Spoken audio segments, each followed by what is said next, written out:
Shalom, family. Shalom, brothers and sisters throughout the four corners of the earth. I would like to first say praise the Most High, higher in the name of Yeshaya. We have a lot of good news today. All praises be to the Most High for those who are in Babylon or in America, and I'm going to discuss that a little later, concerning our visitation and setting up the churches in respective areas. So stay tuned for that, brothers and sisters. And we're going to talk today. But before we do anything, we have to give all praises to the Most High, Ahaya in the name of Yeshaya, with the Hebrew credo. Let's go. Shema Yasha Allah Ahaya Allahaya Nawa Ahaya Achad. Shema Yasha Allah Ahaya Allahaya Nawa Ahaya Achad. Shema Yasha Allah Ahaya Allahaya Nawa Ahaya Achad. Shema Yasha Allah Ahaya Allahaya Nawa Ahaya Achad. Shema Yasha Allah Ahaya Allahaya Nawa Ahaya Achad. Shema Yasha Allah Ahaya Allahaya Nawa Ahaya Achad. Hear, O Israel, the Lord our God is one. Hear, O Israel, the Lord our God is one. Okay, brothers and sisters, I'm Elder Rawchaa with Elder Lawya here on a blessed Sabbath. All praises be to the Most High, Ahaya, in the name of Yeshaya. For those who don't know the language or haven't studied the Phoenician, to interpret that is bless or thank you to the Most High God in the name of Jesus Christ, for those who don't know the name in its Hebrew. Okay, and just to give you some insight on that briefly, there was no J's during the time of Christ. So it would have been impossible for Christ and the disciples to cast out demons in the name of Jesus. Okay, because there was no Jesus. But in respect of Christians who only know that name, okay, we want to say that we're not doing this in offense to the only name you have known. We have all, as a people, been under that understanding also until the truth came concerning Christ's true origin and the original language, which is the Phoenician Hebrew. Okay? So it's not like the Most High didn't hear your prayers or is not dealing with you because you've been calling on Jesus. Okay? The reality is, at times past, He have winked at our ignorance. He wouldn't be an equitable God to judge us on things we had no knowledge of, or you had no knowledge of. Okay, but He look at your spirit. He look at your earnest spirit to follow the Most High and to walk in His path and to follow Christ the best way you understand. And that's what you're judged by until you understand. And once you begin to understand, you are accountable for that understanding. All right. So I just wanted to just mention that real quick on the Lord's Sabbath. We thank the Most High for a peaceful and loving Sabbath. And we thank you, brothers and sisters, for your participation, to take your time to be with us on the Most High's high holy day of the week. Today, we'll be going into an in-depth lesson. This in-depth lesson will be, brothers and sisters, on fasting. Okay? There's so many elements of fasting, and for the last couple of months, throughout the years, we've touched on it. But I've noticed we're getting an inordinate number of requests or questions concerning how do I fast? What is a fast? So through the Spirit of the Most High, Brother Rawchaa help us put together a lesson and is fused with some of the things and is merged with some of the information I'm about to go into today to bless the church and those who are on the outside of the church with some understanding that will help your walk with the Most High and to help you overcome adversities and attacks by spirits. Because really, the origin of fasting is a battle against spirits.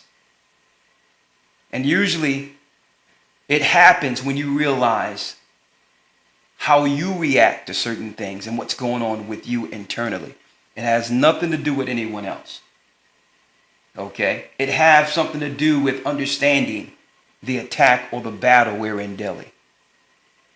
So I'm going to go into that. And of course, Christ is going to be the key understanding throughout this whole lesson.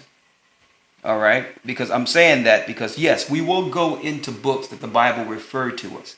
But we're going to let you know that this is the information Christ was privy to and the disciples were privy to. And information the Catholic Church held from the layman, or who they believe wasn't intelligent enough to understand it. Okay? But through the Spirit of the Most High, this church will deliver the word, the full word, the words and testament of our fathers. Okay? Now, of course, I'm going to go into all the good news at the very end, but without any further ado, let's go into the lesson, fasting. Now, before I go into that, I would like to just give you a brief understanding before I go into some of the books, which will be outside of the 66 books in the Bible. I want to give you an understanding of it. We wouldn't suggest brothers and sisters who are fairly new to go into any alternative information outside of some of the information we'll be giving you as far as books are concerned, because there is a lot of heretical books out there. You should only go into the books once you have understanding of the Bible itself. And you should only go into the books which the Bible itself referred to. Why? There was a lot of 2nd century and 1st century plagiarism from Rome. And the Jesuits and all that, after that, used that as a pretext to claim, well, through this false information, we must now gain control over the Hebrew records and canonize them. We must now become the authority, the same people who destroyed the children of God. We must now be the authority over their records and their history, which is the Bible, which is the books contained in the Bible. So what they did, they created, as you all know, the Hegelian dialect. Problem, reaction, solution. Okay. They did that by creating false information using the disciples' names.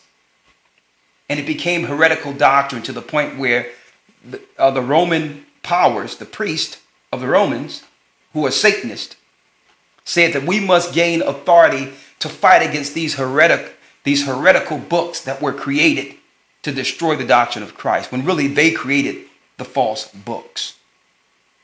All right? So that they can become the authority over a record that didn't belong to them.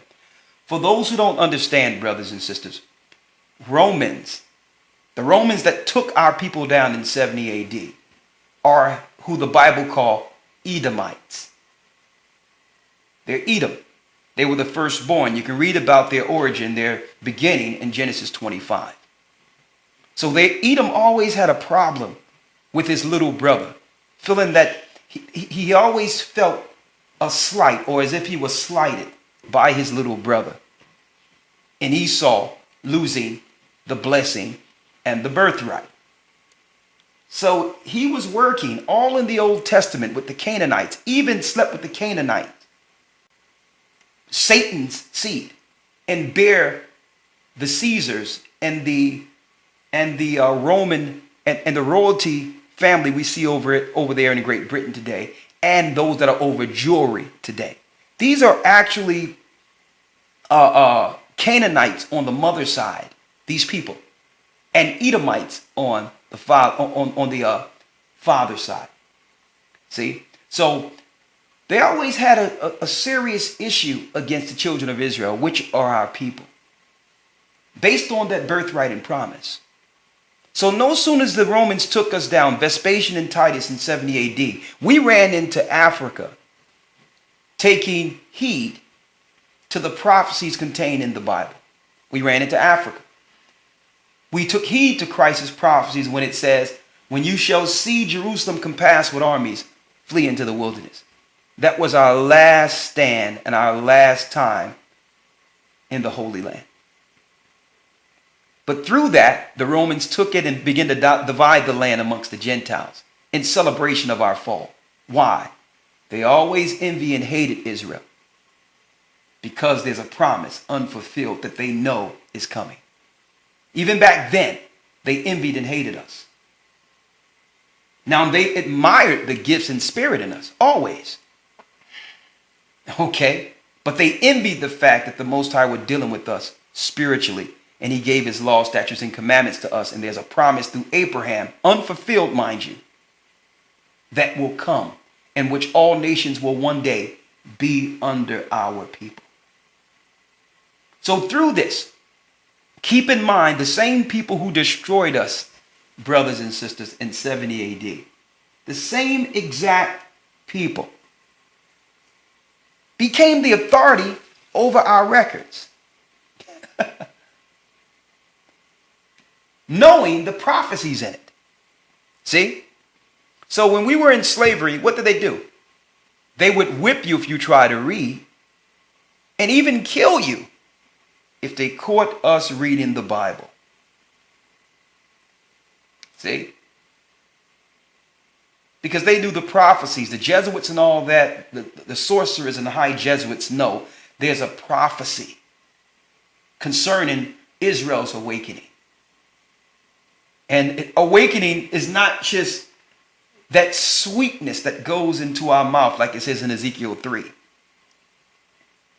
It's not just as sweet as honey for us. The Bible not only open up understanding to make us feel good about our place according to the Most High God in Christ. Okay? It also does something else. When the truth comes, it doesn't just shine a light inwardly.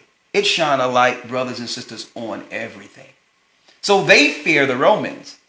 That once we found out that we were the children of Israel, that by default, it would leave a question. Well, who are they? Okay? And that insatiable spirit of understanding and learning would never be satisfied until the children of light find out. We found out.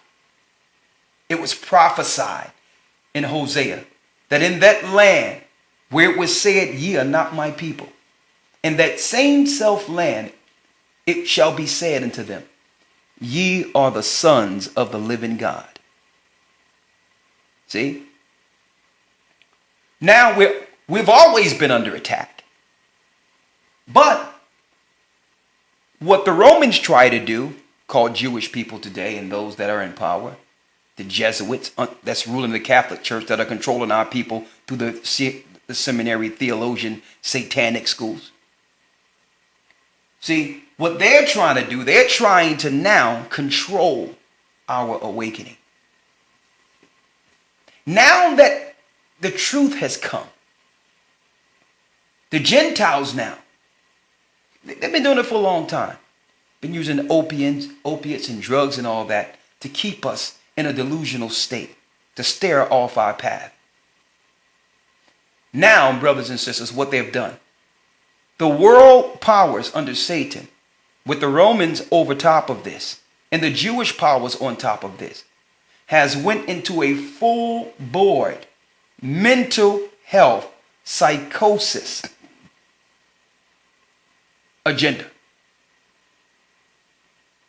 I don't know if you've noticed that almost every drug that they're pushing, now it's against the law in every other country to have these drug commercials like you may see in America.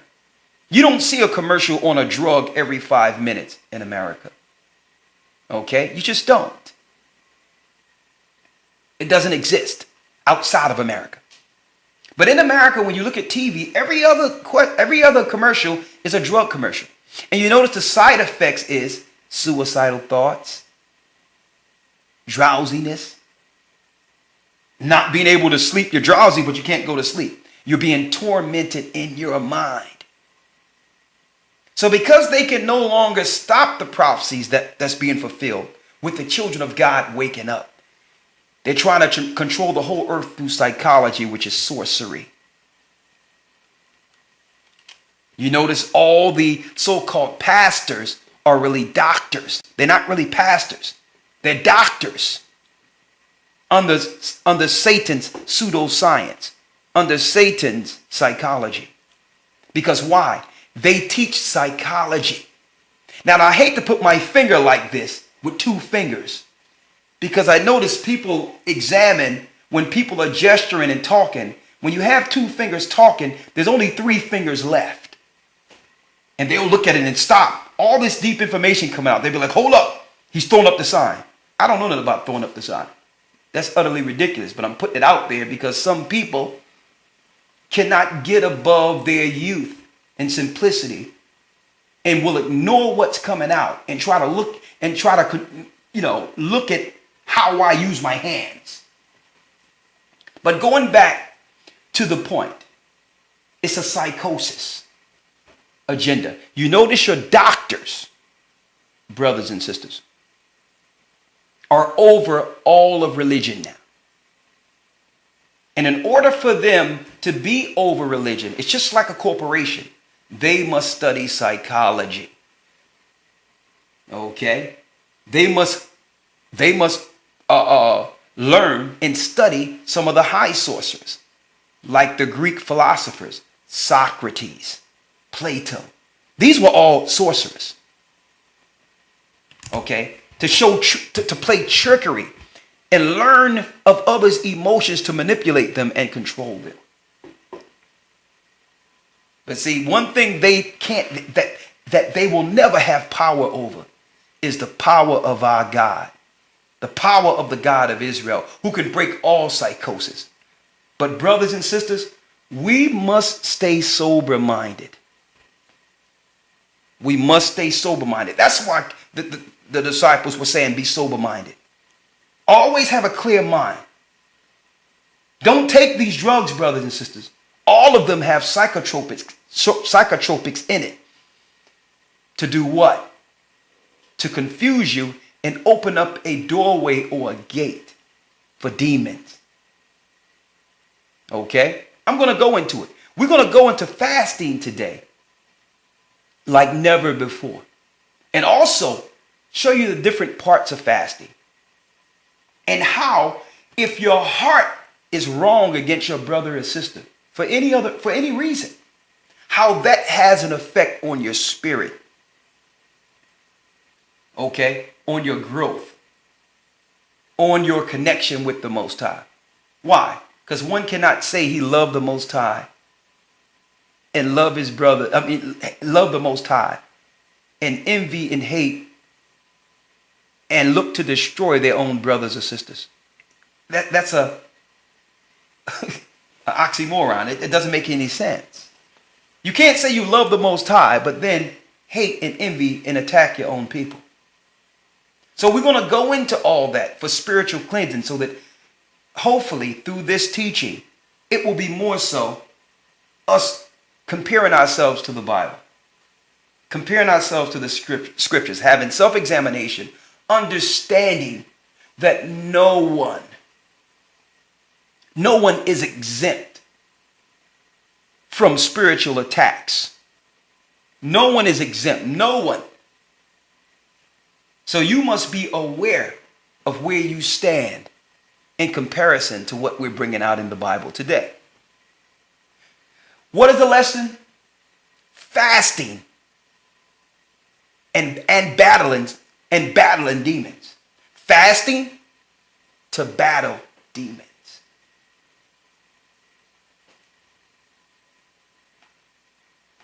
All right. Before we go, I said we'll go to Revelations 12, right? To show brothers and sisters that some of the books we're going to go into is referred to in the Bible. We don't go into any other books unless the Bible confirms it. When we say the Bible,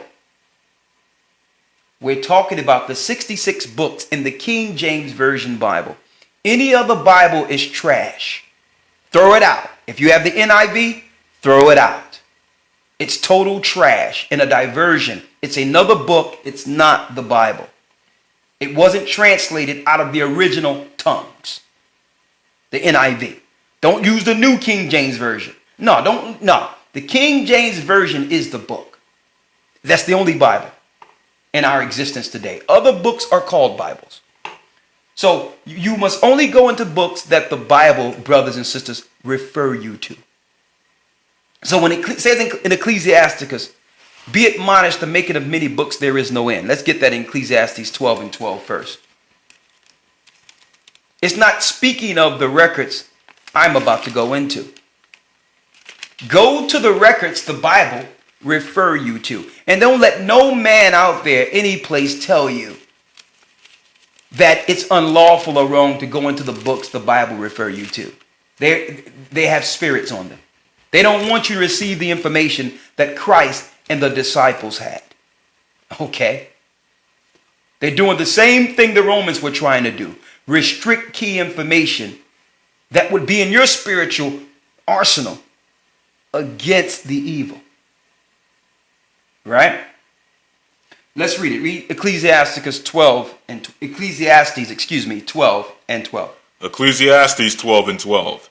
And further by these, my son, be admonished of making many books. Be admonished of making many books. There is no end. There is no end to the making of many books.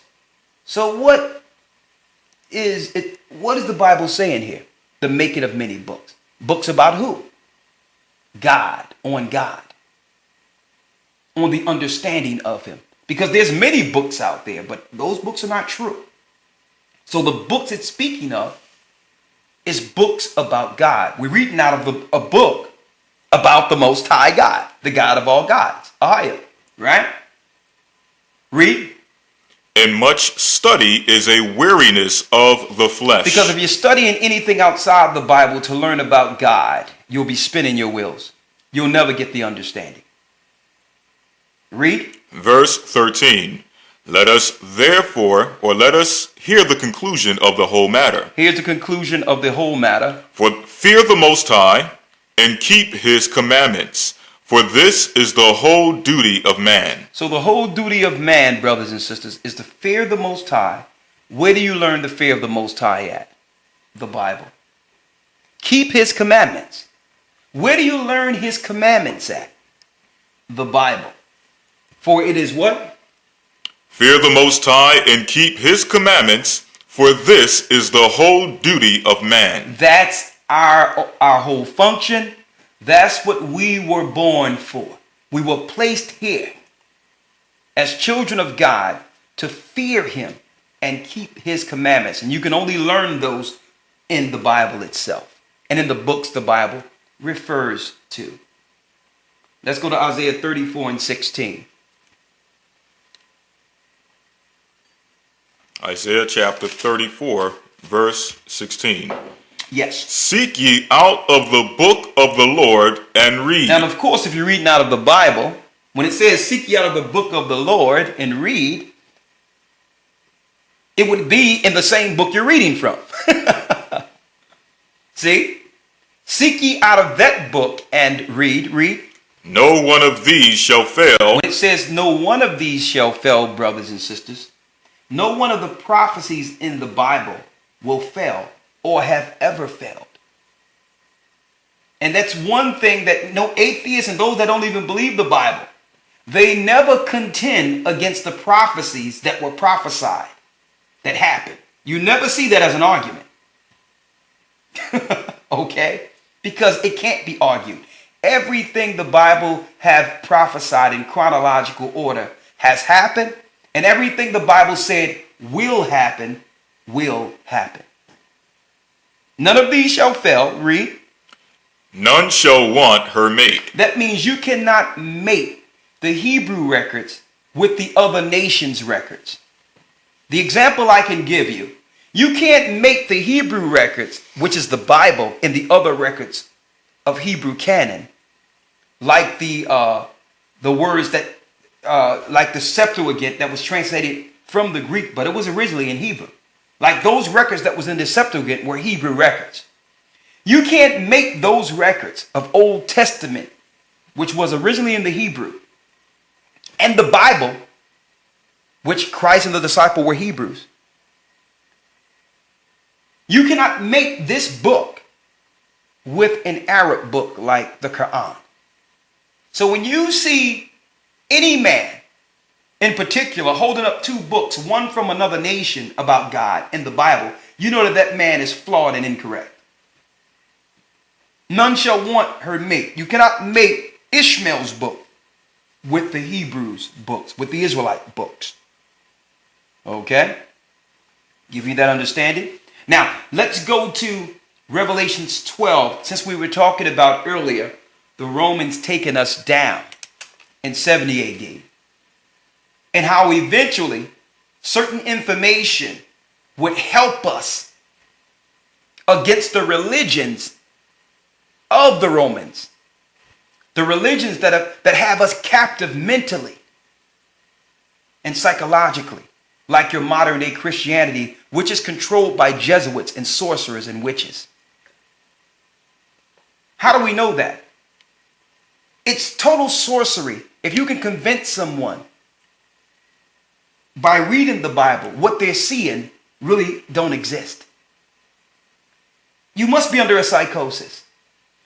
So it's no fault of yourself, but it's your teachers who have cast a spell on you.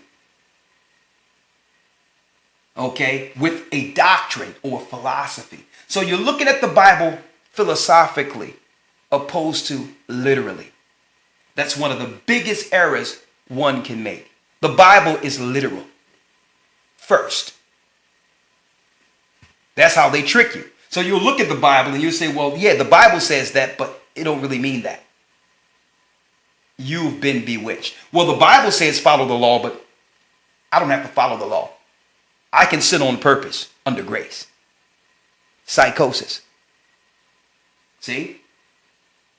So first of all, if you're going to come to the truth, you must come to the knowledge of the Most High. And if you're going to worship the Most High, you must worship him in spirit and in truth. Not one or the other. You can't say that I'm spiritual and I'm praising and I'm following him, but there's no truth to what you are following. Right? So let's go into Revelations 12 to pick up from where I was mentioning 12 and 12, right? 12 and 15. Let's go to 12 and 15. Come on. Revelations chapter 12, verse 15. And the serpent cast out of his mouth water as a flood after the woman. So after the woman in Revelations right here is speaking of the children of Israel. The woman was the children of Israel. The children of Israel is the Most High's woman. Okay? She went after other gods in the Old Testament. The Most High put her off. But through Christ's blood, she can now come back and receive the promises. So no sooner as Christ went to the cross and shed his blood on Calvary, he went into hell and took the keys and power of that, where Satan had no more power over that realm. See, and that's why they have to use technology to break the earth and to try to let spirits loose and all that, because he have no more spiritual power to deal in Hades like he did before Christ's crucifixion.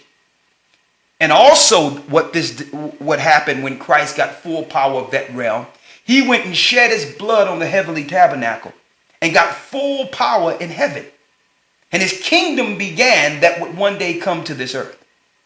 But through that, it relegated Satan to this plane, where he could no more be in the council of gods amongst the Most High and accuse brethren. So, what happened? He couldn't attack Christ He knew he had a short time. The only recourse he would have now is to deal with his people, the Romans, the children of Satan, and destroy God's people. Who's the woman? Who bear the man-child. He couldn't fight against Christ. His time is ticking down. But there's another prophecy. There's a prophecy that if they can measure the heavens above and the earth beneath in Jeremiah 31, then the Most High will put us, Israel, off from being his people. So they're trying to get rid of us. So by default, it would overt the prophecies concerning what will happen to Satan and his people, the Edomites. So no sooner as Christ went to the cross, brothers and sisters, he got full power, and it was signed, it was sealed with his blood, that the promises that our forefathers had in the Old Testament would come back on the children of slaves, that we would one day take back our rightful positions before our fall of 70 AD. See, but they had to, while this was going on, while we were in captivity, they had to gain control of our records. Why? This is how they were able to study us. They were using the Bible. They knew our war tactics and how we thought and what we like to eat and how we would deal and what type of worships we would deal with. And they used all this to gain understanding against us. And the only way to do it was to control us through religion and claim that they were the authority over the Bible, knowing that we would never let our connection with the Most High go. We would always seek our place. And as a people during captivity, we were seeking the reason why. And we would never stop until that was actually satisfied within our soul, our spirit. They knew this, so they gave us the Bible, but they had to control our view on it. So they said, well, listen, we're going to let them get these books, but we're not going to let them get these other books. See? A lot of people don't know the book of Jude and Revelations wasn't canonical until like the 8th century. They didn't even allow you to read the book of Jude or the book of Revelations. The same way they're trying to stop us from reading other books that the Bible refers to. Right? So what happens? Once we fell as a people, it tells you in Revelations that the serpent cast out a flood against the woman. That flood will be their religions. So us fulfilling Jeremiah 17 and losing our heritage, now they would fill that void with falsehoods. And when we as a people walking with what you would call spiritual amnesia, with no understanding of who we are, they would fill in that void and say, well, you're African, you're Hamite. Okay? This is part of the lies and the flood that came from the serpent. That you're not God's people. That it doesn't matter who God's people are, but you're not them. It doesn't matter. Oh, it doesn't matter who God's people are. That's what they'll tell you. But it's not you. Well, if it doesn't matter, why don't you tell me it's not me then? On another note, you and I was dealing with a brother the other day. Mm-hmm. And he came out and he was like, well, it seems like when you teach of Israel, that it's not inclusive. It seems as if you're excluding people. I'm like, brother, is there a Gentile in the car right now? Mm. Remember? Right. Because the brother was driving us and we was talking. He was just a brother. He was out there. And he said, I'm like, why would I be talking about Gentiles with an Israelite in the car? What are you talking about? Why does it concern you about a Gentile when we're talking about a promise that was taken from you? Can you receive that? I'm like, if there was a Gentile in the car, we would bring them the understanding concerning him. But why automatically by default when we teach our people about themselves, by default they're taught to defend something that doesn't even have anything to do with what we're talking about? It's part of the psychosis. It's everyone else except them, and they don't even realize it. When we teach the Gentiles, and we do it all the time, I've never seen a Gentile tell me, well, this seems exclusive. What about Israelites? I've never seen a Gentile come to me and say, well, hold up, why are you just speaking to me? Why aren't you speaking to God's people? But we do this by default, not realizing that's part of the flood. That's part of the flood. That's part of our captivity. Nothing good can be for our people. Okay? If it's good, something must be wrong. See? But going back to that flood, come on. Revelations 12 and 15. And the serpent cast out of his mouth water as a flood after the woman. After the woman, read. That he might cause her to be carried away of the flood. So eventually, the Romans, the serpent, would cause Israel to be carried away from the flood. The flood is the lies that would come from Roman, Christian, Catholicism. The doctrine of modern day Western world's Christianity. That was the flood. So every place they took us down and destroyed our wise men and those who understood, they would set up churches to reprogram the next generation with the flood, the lies. That they're the people, we're someone else. It doesn't matter though. It doesn't matter, but we're the people and you're someone else. And it's evident that we're the people. Look at our pictures. Look at the statues. They're all white. See? You're cursed people. We're the people. Look at the earth. Look we got to be God's people. You on the bottom. When us being on the bottom is fulfilling the prophecies that we must be the people. Because there's no place in the scripture that tells us that God's people would be ruling banks and ruling the world at the very end. Esau is the end of the world. And Jacob is the beginning of it that followed. Which means Esau is ruling, not Jacob. See? Go on. Verse 16. And the earth helped the woman. It says the earth what? And the earth helped the woman. The earth helped the woman.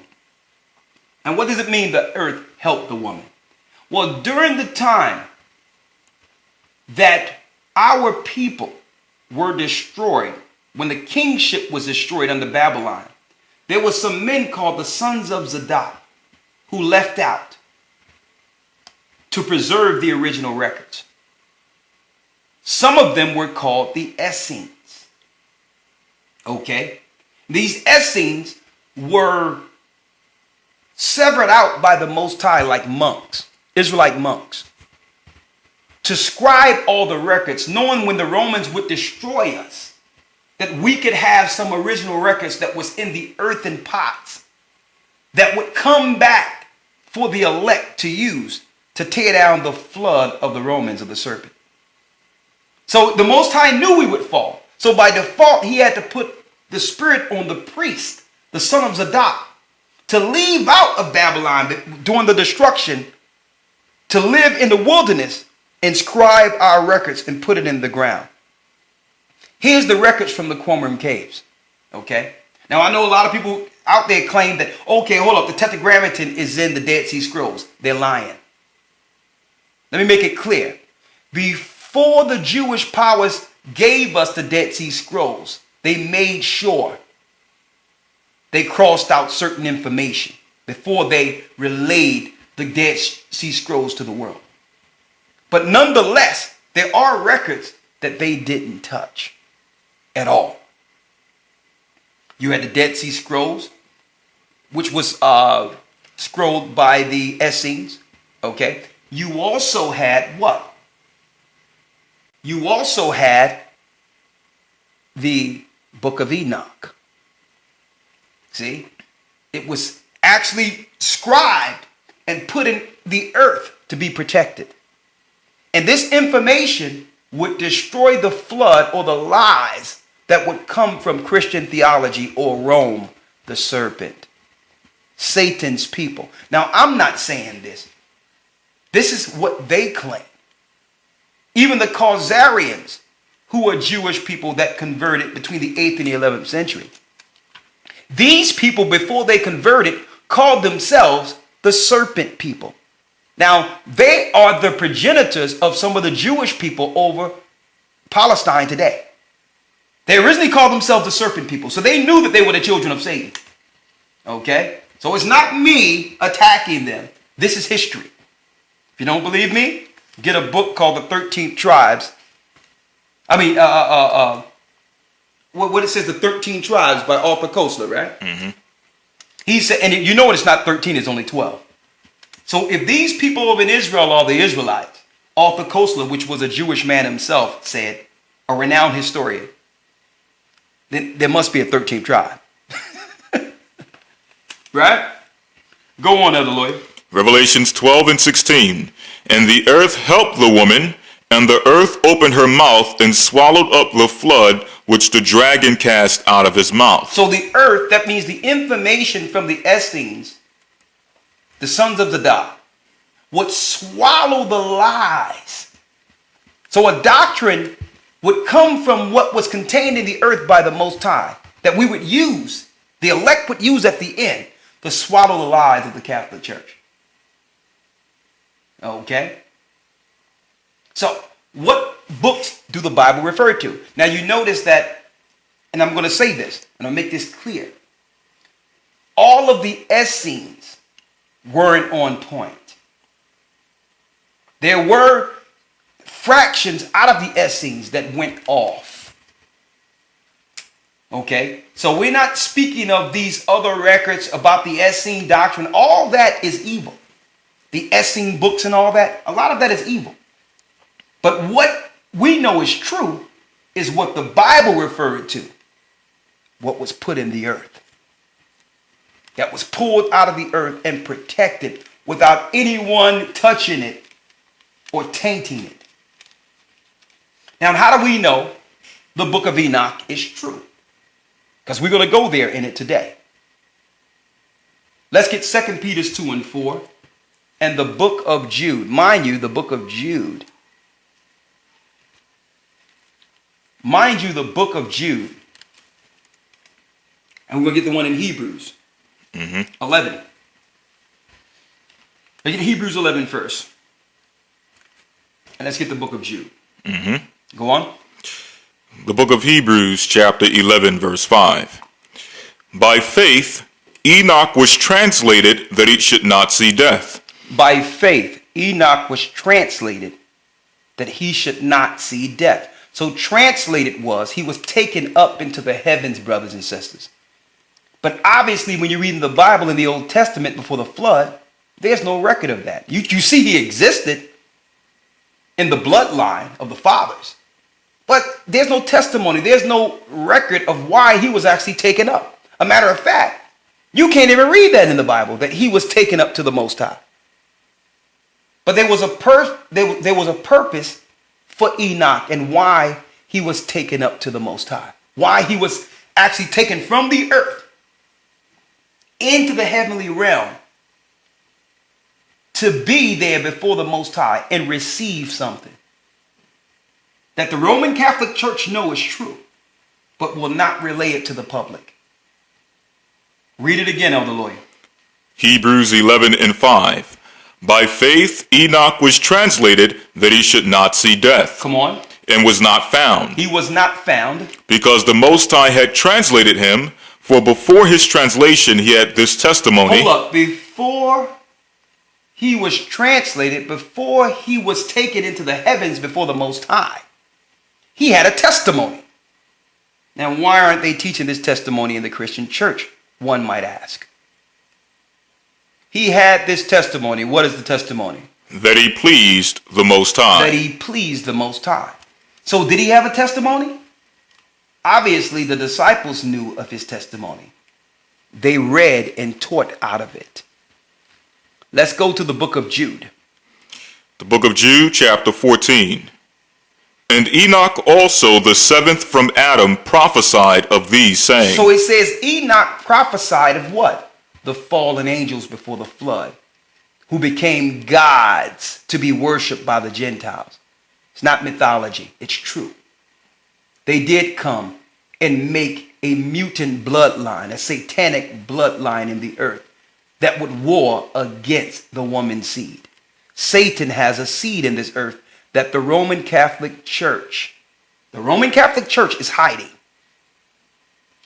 They're the overlords over the nations, the gods. They had children. And the Most High destroyed the earth through a flood to kill off these children. Or these children, these giants or Nephilim, the Nephilim, would have killed all of the elect line, the bloodline of the Most High. So the flood was necessary for survival. For the survival of the chosen seed. See? Of Adam's seed, the woman's seed. He had a seed back then, Satan, and he has a seed now. He had a people he was operating with, which were turned over to him, which were the children of Cain. And it was Cain's daughters that was given over to angels to bring forth Nephilim, or a new bloodline in the earth that they claim is celestial and part terrestrial. And through that, the people, the regular people, had to worship and minister to these men as gods. Okay? Read on. And Enoch also, the seventh from Adam, prophesied of these, saying, Behold, the Lord cometh with 10,000s of his saints. Everything that Elder Lawya is reading right now is in the book of Enoch, the 1st chapter, the 9th verse on down.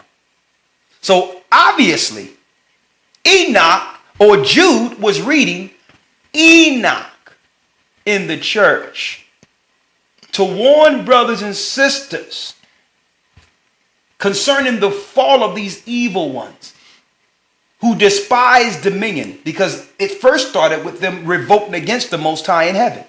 The same way men try to revile and hate authority on earth today. The same spirit. So he was warning us in the church by using the pre-flood material from Enoch as an example to be taught in the churches. See, when the earth helped the woman, we seen the records and realized it flows flawlessly with the Bible itself, and it shine a light on what the Christian church don't want you to know. That the Christians are worshiping the gods, the fallen gods that were judged during the time of Enoch. And guess what? Enoch came back with the judgment and told them that they would be bound. Go to 2 Peter 2 and 4. That they would be bound. 2 Peter chapter 2, verse 4. Come on. For if the Most High spared not the angels that sinned, if he spared not the angels that sinned, but cast them down to hell. Cast them down to hell. So what was the sin? The sin was angels sleeping with women. For those who don't understand this and will go someplace else, there's really no conversation for those people. They don't understand. But those that would understand, angels initially don't have the spirit to sin, because they're following the orders of the Most High from heaven. Their sin is their disobedience against him. Some people would say, well, this ain't talking about angels. Well, listen, the Bible says it's angels. So you can argue that someplace else. We have no time for it. You don't understand judgment in the resurrection if you don't understand what happened before the flood and why the sons of God, which are the fallen angels, are pertinent in this final judgment. They are seriously, really, the intricate part of the whole thing. Okay? They're trying to overt the judgment that will come. The gods live under the pyramid, which is a gate to hell. There's many gates, but the gods are worshipped by the powers of this world, and they exist till this day. The same ones that fell before the flood. Whether you believe it or not, the elite powers worship them and have gained, believe it or not, angel technology because of them. Come on. For if the Most High spared not the angels that sinned, but cast them down to So hell, they're in hell today. Read. and delivered them into chains of darkness to be reserved unto judgment, and spared not the old world, but saved Noah the eighth person, a preacher of righteousness, bringing in the flood upon the world of the ungodly. Now you notice the chronological order of this. That first it talks about what? At first it talks about the judgment of the angels. Then right afterwards it talks about Noah and the ark. Because that's the chronological order in the Old Testament. That it happened. When Enoch was taken up. Then right afterwards the angels were bound and judged. Their children broke out, were destroyed in a war. Okay? And after the war, there was no place in heaven for them, no place in Hades for them, because they were freaks. They weren't supposed to be from the beginning. So they became evil spirits that would roam the earth until their fathers is judged, then they're judged too. They're demons. Okay? All this information is contained in the book of Enoch. The origin of demons and why they attack and do battle. Now you notice right after that, right after the angels, it goes into Noah, the ark, and the flood. See that? Why? Because there was still a residue of the animals that were created from the giants. Okay? They began to mix animals together and made dangerous animals outside of the animals that were named by Adam and created by the Most High. Like the dinosaurs, Tyrannosaurus rexes, and all these what they call prehistoric animals. These are demon animals. They're spliced animals that were made to destroy creation. Anything that's not of its own kind is against us. It's part of the serpent seed and its technology to destroy the children of light. You will never find this information unless you go into the books that was in the earth that would come out and help the woman. Okay? Let's go to another book that the Bible refers us to.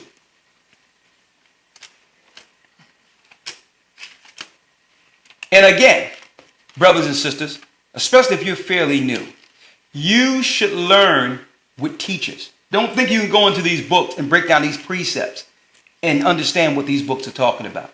No one can learn without a teacher. That's be the first principles and oracles of the Most High that you be taught. You must know the Bible and understand both good and evil before going into any of these books. And you must be taught the Bible first, or you'll never understand these books. Read it. Joshua 10 and 13. Here's another book that the Most High refers us to.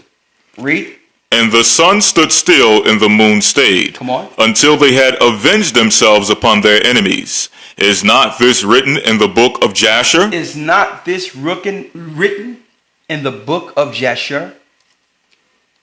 So here it is in the book of Joshua. One of the original brethren into the homeland, Joshua and Caleb.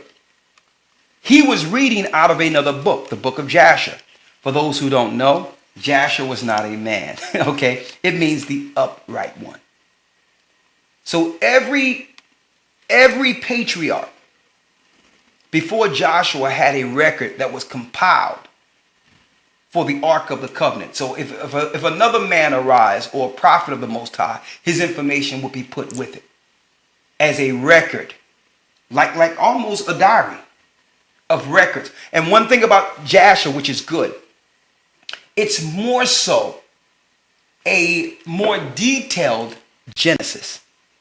Because Genesis is really a microcosm. It's a small, it's really a lot of events compiled within a few verses. Well, the book of Jasher places a magnifying glass on Genesis. A time and things that you wouldn't even know existed in Genesis, because Genesis is more so an overview for hundreds or if not thousands of years in certain circumstances. Okay? So give me another one in Samuel so that they'll know that it's not by chance that we go into these records. We only do what the Most High command us. Okay? Read it. 2 Samuel 1:17 through 18. And David lamented over the lamentation over Saul, or David lamented with this lamentation over Saul and over Jonathan his son. Yeah. Also he bade them teach the children of Judah the use of the bow. Behold, it is written in the book of Jasher. It is written in the book of Jasher. So what is Samuel reading from? Okay. Mind you, the only reason you're not learning this in the Christian church is because the Christian church have demons and Satanists and philosophers and sorcerers over it, called Romans, Jesuits. Okay. A short name for them would be a good name for them would be gatekeepers. They're making sure the people stay asleep. They're gatekeepers, so they're watching to make sure. Okay, you make sure you stay into love. That's all. It's just love. Nothing else but love. Okay, love is true. Okay, I done snapped out of my love psychosis. It's not about love, because if they loved us, they would have taught us the truth. That's the love I want now. Truth. Right? So the book of Jasher is also referred to. Let's see if Jubilees is referred to. Let's go to Wisdom of Solomon, in 2nd Esdras. Right? Go on. 2nd Esdras 14:1. Yes. And it came to pass upon the 3rd day I sat under an oak, and behold, there came a voice out of a bush over it against me, and said, Esdras, Esdras. And I said, Here am I, Lord. And I stood upon my feet. Then said he unto me, In the bush I did manifestly reveal myself unto Moses, and talk with him when my people served in Egypt. Go on. Just back up just a little bit. Yes, sir. Come on. And I sent him and led my people out of Egypt, and brought him up in the mount of Sinai, where I held him by me a long season. Go on. And told him many wondrous things, and showed him the secrets of the times. And I showed him the secrets of the times. So Moses was showed the secrets of the times on top of what we read out of the book of Moses. So there was other information, mind you, that the Catholics knew existed under the Hebrew canon, but didn't tell you. Moses was revealed what? The secrets of the times. The secrets of the times. Times is in sevens or jubilees. Go on. And the end. And the end. And commanded him, saying, These words shalt thou declare, and these shalt thou hide. So he says, here's some words that you will declare, and other words will be hidden. So certain things will be proclaimed before the world for reading, and that's usually the information that we see in Genesis on down. But other records would be hid. Right? Now this is detailed information. So these secrets of the times that the Bible speaks of in 2nd Esdras, which is also a part of the Bible that the Christian church don't want you to deal with, is speaking of the book of Jubilees. The book of Jubilees. One moment. 1 second. Let me turn the mic down.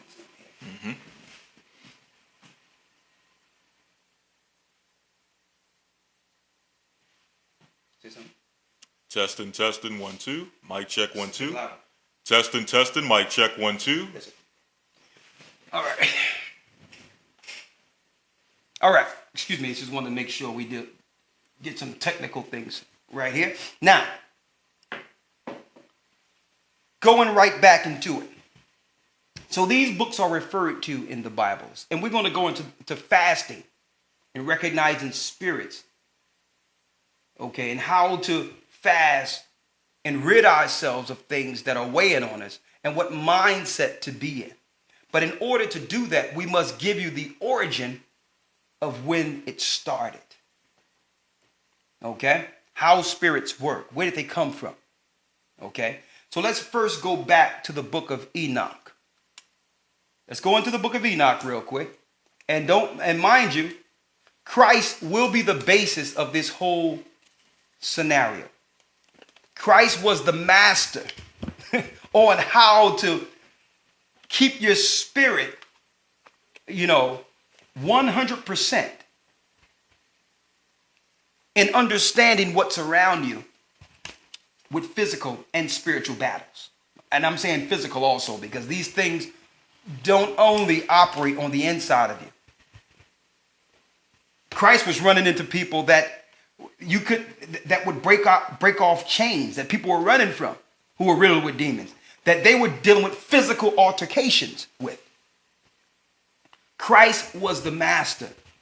Why? It's certain understanding he had concerning the origin of these spirits that we're not taught. Why? Because this world would like to use these demons as weapons of control against us. So they don't want to tell you how to battle against them. It's almost population control. If they can allow chaos to run amok through demons, they'll use that as a source of control. Now they have their fake antidotes, which is pills and all that, because they understand how to calm the demon, but have no idea how to cast it out or rid one of a demon.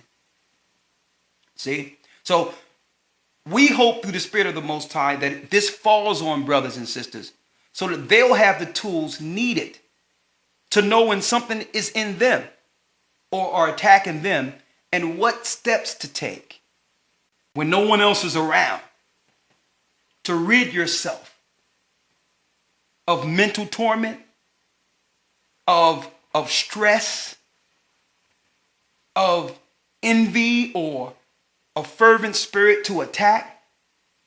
Because one thing demons do, they also convince you that you're right in most instances. If you are right and they're in you, then it's just fine for them. Because if you feel you're right with a demon, they'll always have a home. So part of their control is to make you think everything is okay while they rule in your members. Okay? So brothers and sisters, we are in a serious battle. And Satan is in a battle for souls. And he have been attacking us with these demons. Why? Because we don't have no idea how they exist, how they came into existence, what are their purpose, and how are they used as weapons. See? You notice, like I mentioned earlier, we're going now into a mental health cycle with government now. Everything is about mental health, mental health, mental health. Why? Because they understand there's no such thing as mental health. In scriptures, it's demon possession. They should know what they're doing for the remedy. They don't have a cure, but for the remedy. Okay? Because why? They're the ones that are letting the demons loose on you. See? Chaos. That's the problem. Reaction. What are we going to do about all these crazy people? And then the government comes with a solution. See? See, but Christ was the master. Yeshua was the master. Let me tell you, there's no greater name on earth whereby men can be saved. Brothers and sisters, if you think calling on the name of Jesus did something for you, understand when there was no J's, what name was the disciples using to cast out spirits? Now, if you think Jesus did something for you in your ignorance, think about what Yeshua will do, because there's more power in the Hebrew. I tell you that in the Apocrypha. That's the name that Satan is looking to eradicate out of the earth. Some call him Yeshua, but there was no U sounds in the ancient Hebrew. And Christ was not speaking Aramaic. That's another lie.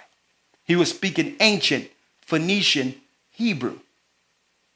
Okay?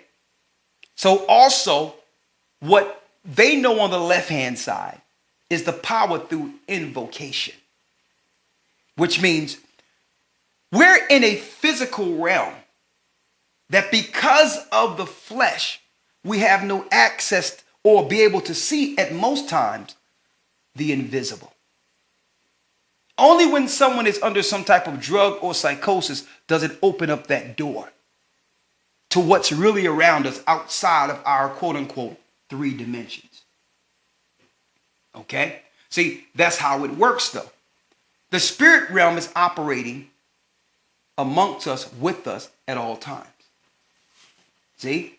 So, when it comes to battling, you must have that knowledge of what's operating in the invisible.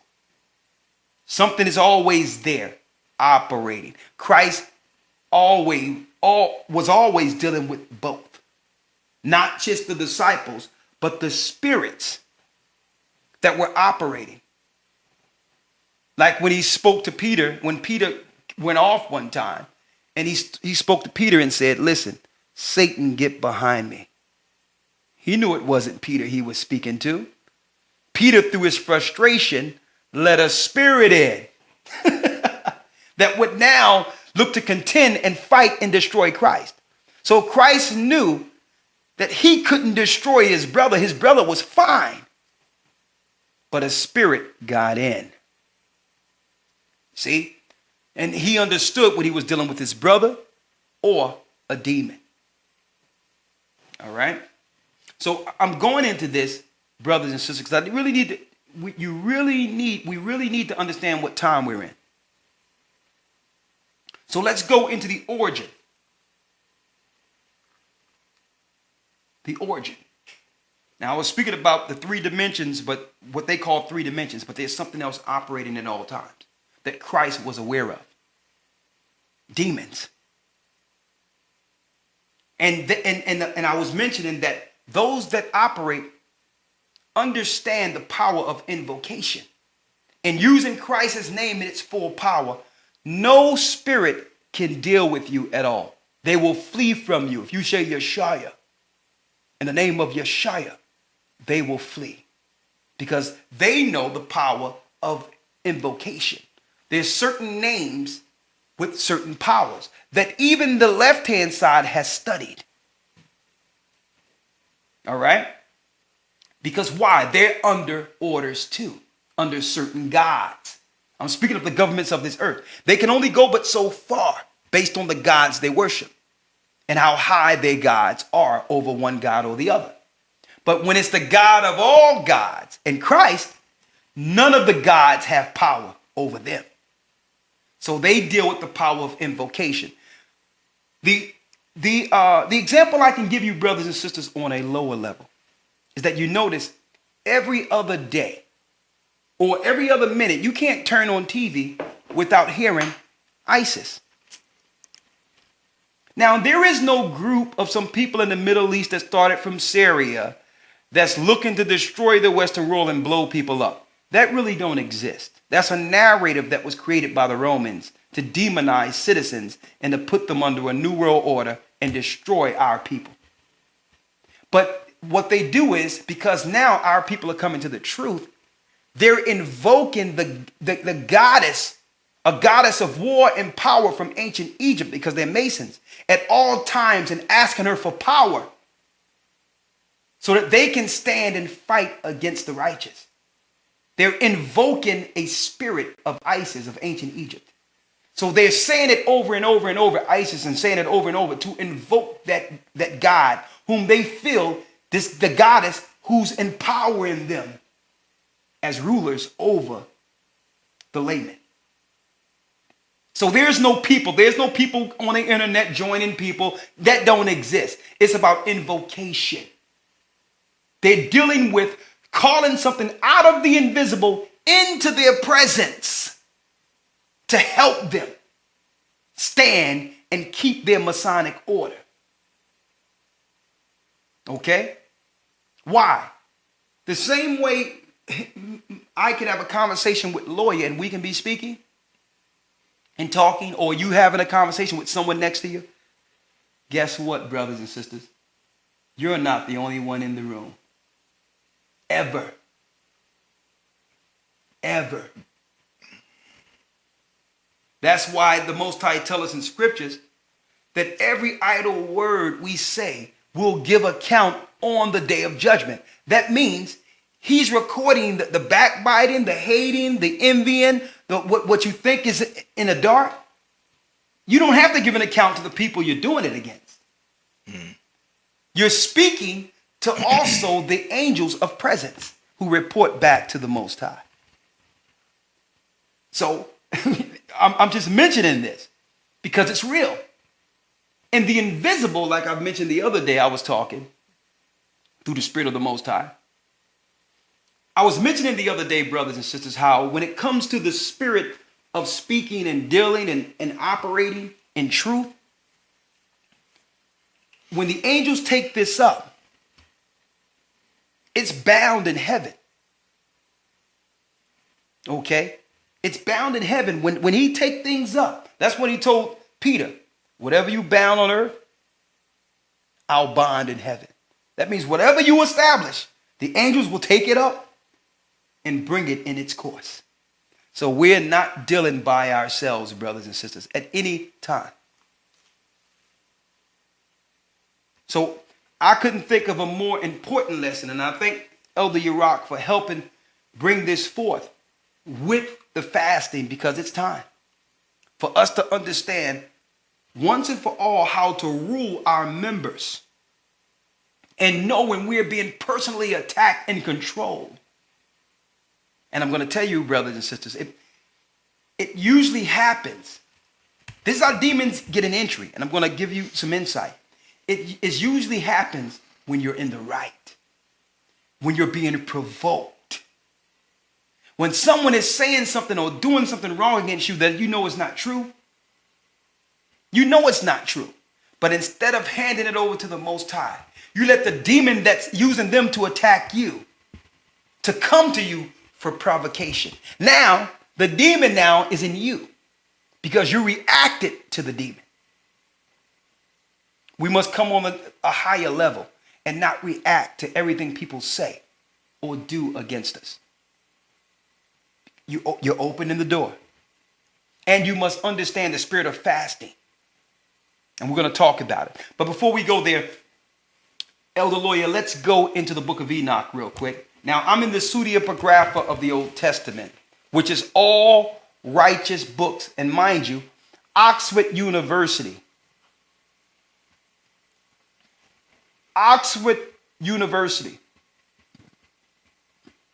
had this record, and didn't tell us anything about it. Our records, our forefathers' records. The best one to get is the one translated by R.H. Charles. And what's great about this, brothers and sisters, it's all precepted with the Bible itself. Let's read the book of Enoch on the judgment of the angels. When Enoch was translated before the Most High, he gave a judgment to Enoch that would soon be relayed to the fallen angels. Go on. The book of Enoch, chapter 15, verse 1. And he answered and said to me, and I heard his voice, Fear not, Enoch, thou righteous man and scribe of righteousness. Yeah. Appear hither and hear my voice. And go say to the watchers of heaven, who have sent thee to intercede for them, you should not intercede for men, and not you should intercede for men, and not men for you. Wherefore have ye left the high, holy, and eternal heaven, and lain with women, and defiled yourselves with the daughters of men, and taken to yourselves wives, and done like the children of earth, and begotten giants as your sons. And though you were holy, spiritual, living the eternal life. Though you were holy, spiritual, living the eternal life, speaking about these angels, which was led by Azazel. Read.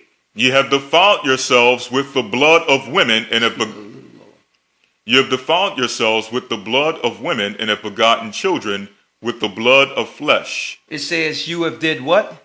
Defiled yourselves with the blood of women. It says you have what? Defiled yourselves, you angels, with the blood of women. Read. And have begotten children with the blood of flesh. And have begotten children with the blood of flesh. So angels came and slept with women.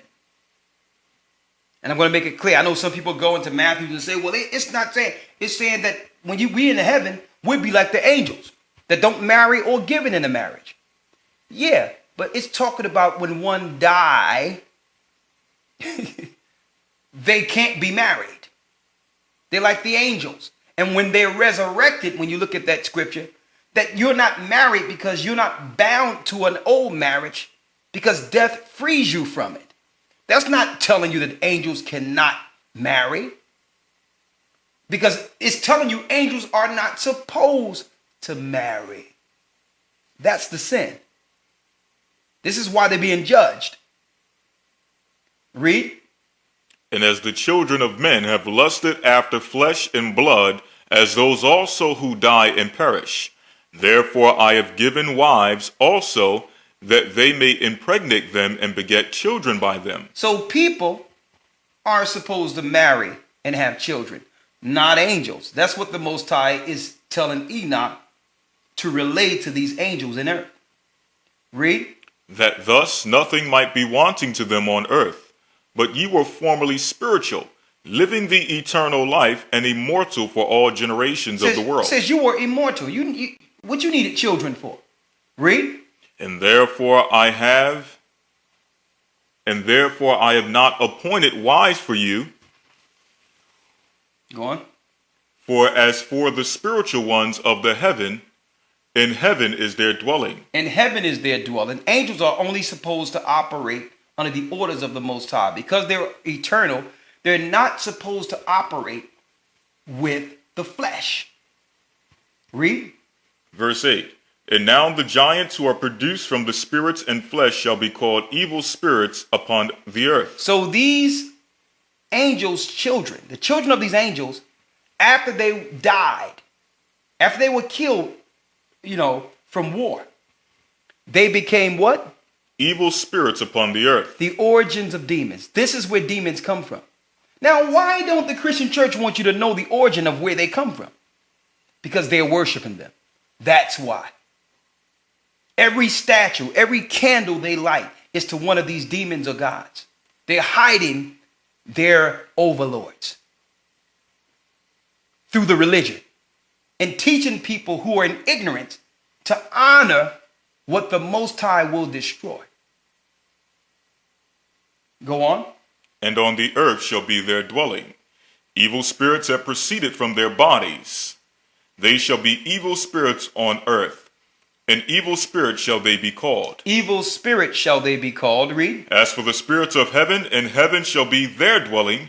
But as for the spirits of the earth, which were born upon the earth, on earth shall be their dwelling. Yeah. And the spirits of the giants afflict. They afflict. Oppress. Destroy.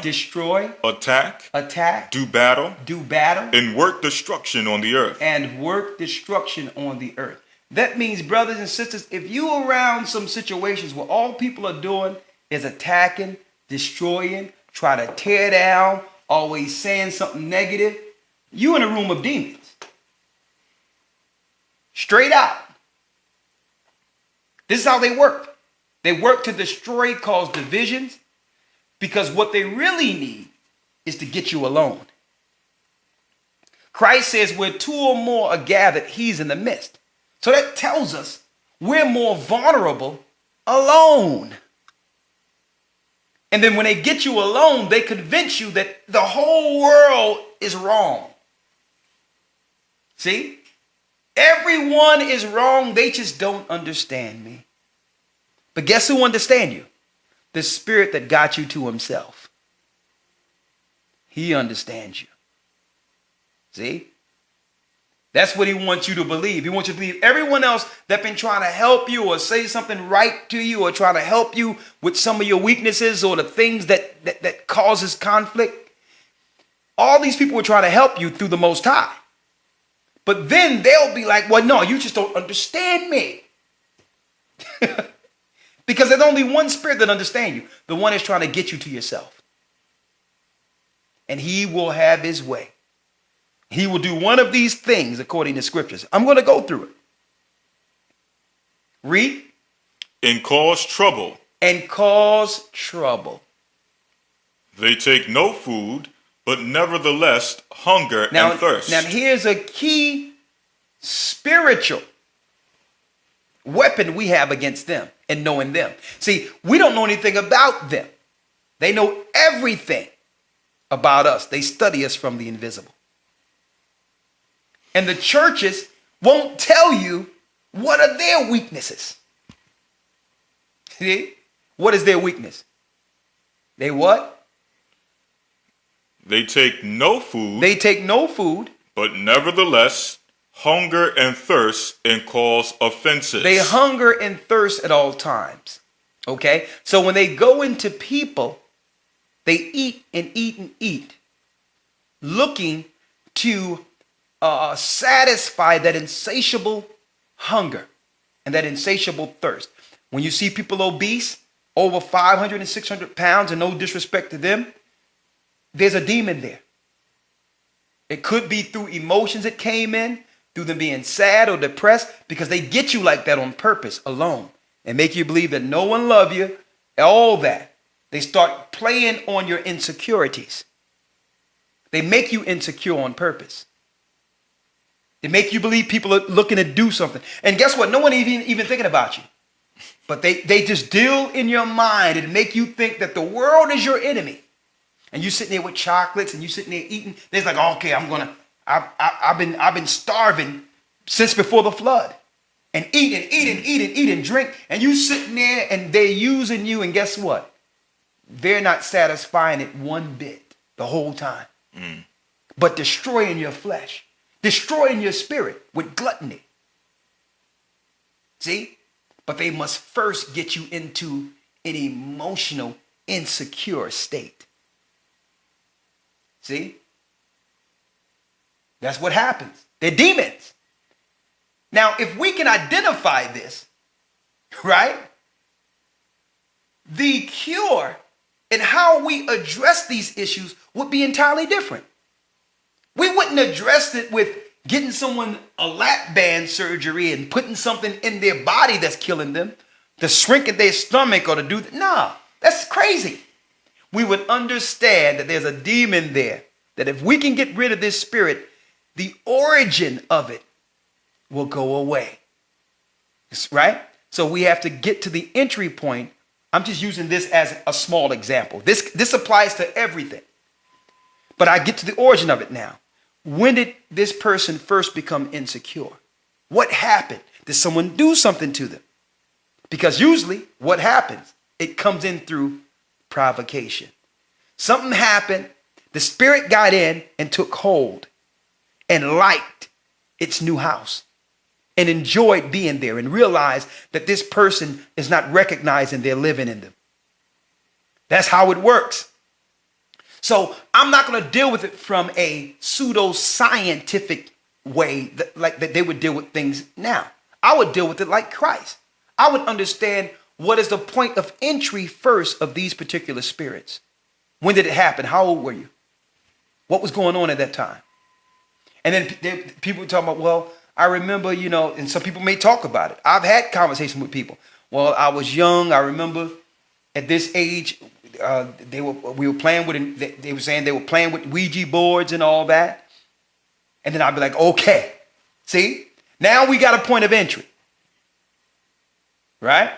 And now you start dealing with it from a spiritual side of now getting to the spirit and casting it out so that the person can now operate and understand the psychosis they were under and the control they were under by something that came from the outside of them. Then they'll wake up out of it. They don't have to contend with something using their body anymore. And then they can start getting healthy. Saying, well, okay, all right, I'm good now. I'm free. Then they start jogging and exercising and eating right and doing the things. And I'm using that as an example. But these demons have entry for everything. If a person's attacking and another thing, if a person is obsessed with another person, the scriptures call that idolatry.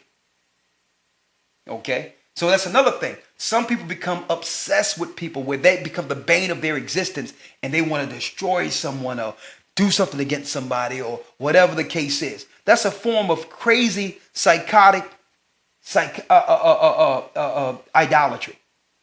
And you have people driven with their hatred and envy of a person. And then the demon comes in at that entry point. I'm going to go into that too. They're just looking for an entry. But when they're in, they're going to show themselves in how many different areas that you would never recognize, because they hide when you begin to look at yourself. That's when they go low. When you say, well, hold up, is it me? They were like, okay, let me chill here for a couple of weeks, because they're going to start thinking about how to get me out of here. Right? So they'll just chill out when you say, well, hold up, is it me? So then they'll be like, okay, let me go dormant, because if this person realized when I came in, I'm not going to be able to enjoy this vessel. This vessel will become the Most High's. See? So they'll go dormant when you start looking at yourself. See? We're going to go into that. So they attack, do battle, right? They take food and drink, but yet they don't hunger or thirst. I mean, they hunger and thirst, but they're never satisfied. Now, I think everyone should know this information. Why is it the Christian church is telling me, no, you ain't supposed to read that? Right? So also I realized when Christ cast out the spirits into the swine, that they can actually go into animals for a time. Right? They can go into animals. So that leads us someplace else. You notice a few weeks before Thanksgiving, and that's coming up, that in New York, the top Satanists, which are the synagogue of Satan in those black suits and black hats, looking like Harry Potter. You notice every year the rabbis pray over the turkeys in New York. Thousands and thousands of turkeys, and give them out to people free. They give it out to the poor for free, all up in New York in different parts. They're praying demons into your food. Okay? And that's why the Bible tells us that we have to watch ourselves when it comes to being fed with things sacrificed to idols. Okay? They're praying demons into the food so that they can keep their control over the poor from year to year. So the demons can temporarily have a place. After it's killed, the demons will try to find something else. But think about what happens when they pray these demons into the foods they're feeding you. Think about what's going on with the animals. You are what you eat now. They're not in their right mind. I'm speaking of the animals themselves. After the demons are in them. The same way when the demons were in the swine, they ran and they drowned themselves. So now you have Harry Potters, Jewish rabbis. If you don't believe me, look it up. Right before Thanksgiving, those over the synagogues pray over thousands upon thousands of turkeys and ship them to the inner cities throughout the whole United States. These sorcerers. Okay? And these are just levels, but we have to tell you these things. They're hiding the information of how the invisible work with us and work against us. Not with us, against us. Come on, Elder Lawya. And cause offenses. And cause offenses. And cause offenses. So obviously, these demons lay dormant to do what? Cause conflict between you and someone else. The only way you can ward this off or stop or stop this entry into your members or person is to not entertain the provoking. Okay? Because when you are offended, that's when you're taking a stand and you're going to attack and destroy and do whatever because you feel I'm offended. When I'm offended, first of all, the way I deal with it, if I got a problem with a brother that did something to me or sister, whatever, I go to them. So now it's off of me forever. It's off me. I go to them. We discuss it. And now I know I did the right thing. I know people who they'll have a problem with you and they won't say nothing and hate your guts the whole time. And then blame you for what they're feeling. Okay? They have demons. Okay? And also, what happens is these spirits, when they don't come to you, because the demons are cowards. The demons are cowards. Anytime you know that there's an issue or something that's going on and you don't go to your own brother, why? If you was right, you would go to your brother. But the demons are cowards. Why? Because if you go to your brother and find that this is wrong, what you're going through and your view of your brother or sister, what happens? The demon that wanted to cause the offense have to go. So the demon becomes a coward that controls you from not doing what Christ said. To go to your brother or sister. That's how they work, because they're cowards. Now, they're not cowards. What's going on is because they are vile. They don't want to be found out. Okay, so they're just, no, don't go. You don't got to do that. No. Just wait another week. Just wait 2 weeks. Yeah. But continue to hate and lie and destroy your own brother or sister. It's fine. Because no one understands you. But I do. See, that's how it works, brothers and sisters. They cause offenses and they'll convince you not to do what Christ said. Right?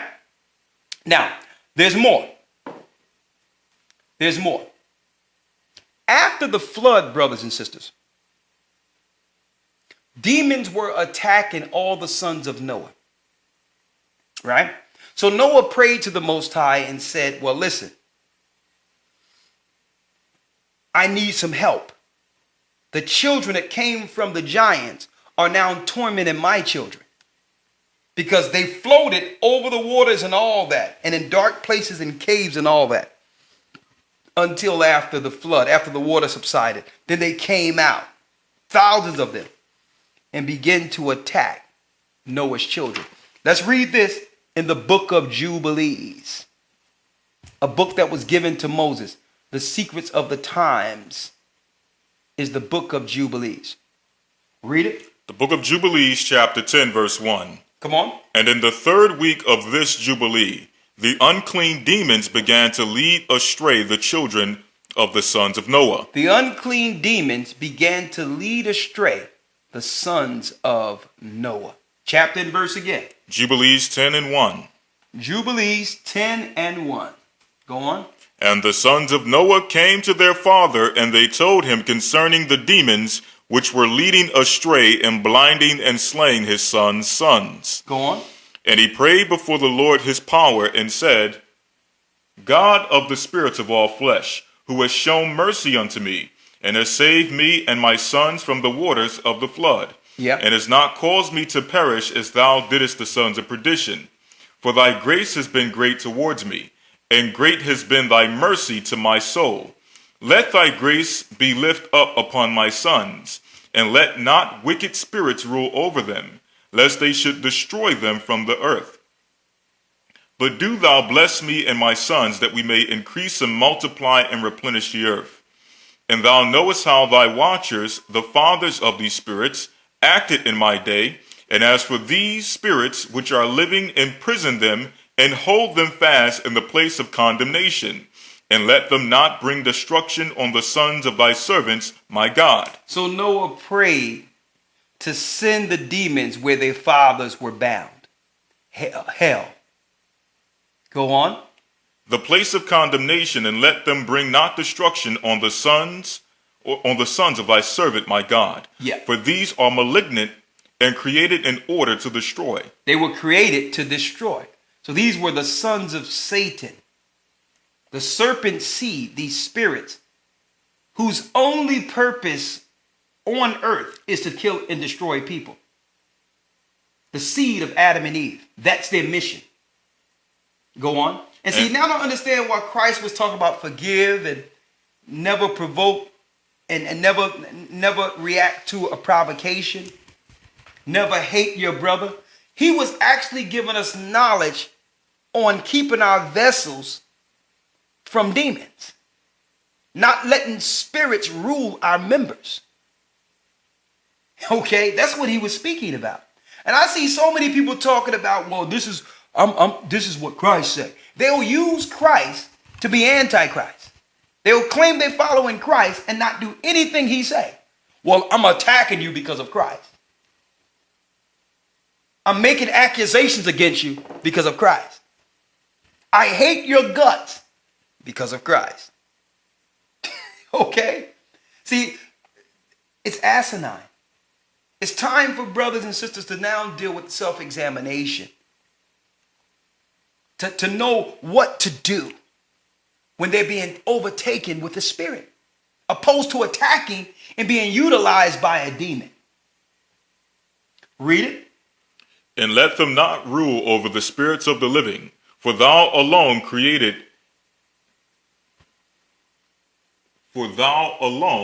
canst exercise dominion over them. And let them not have power over the sons of the righteous, from henceforth and forevermore. Come on. And the Lord our God bade us to bind all. So it says, the angel says, the Lord bade us, told us to bind them all.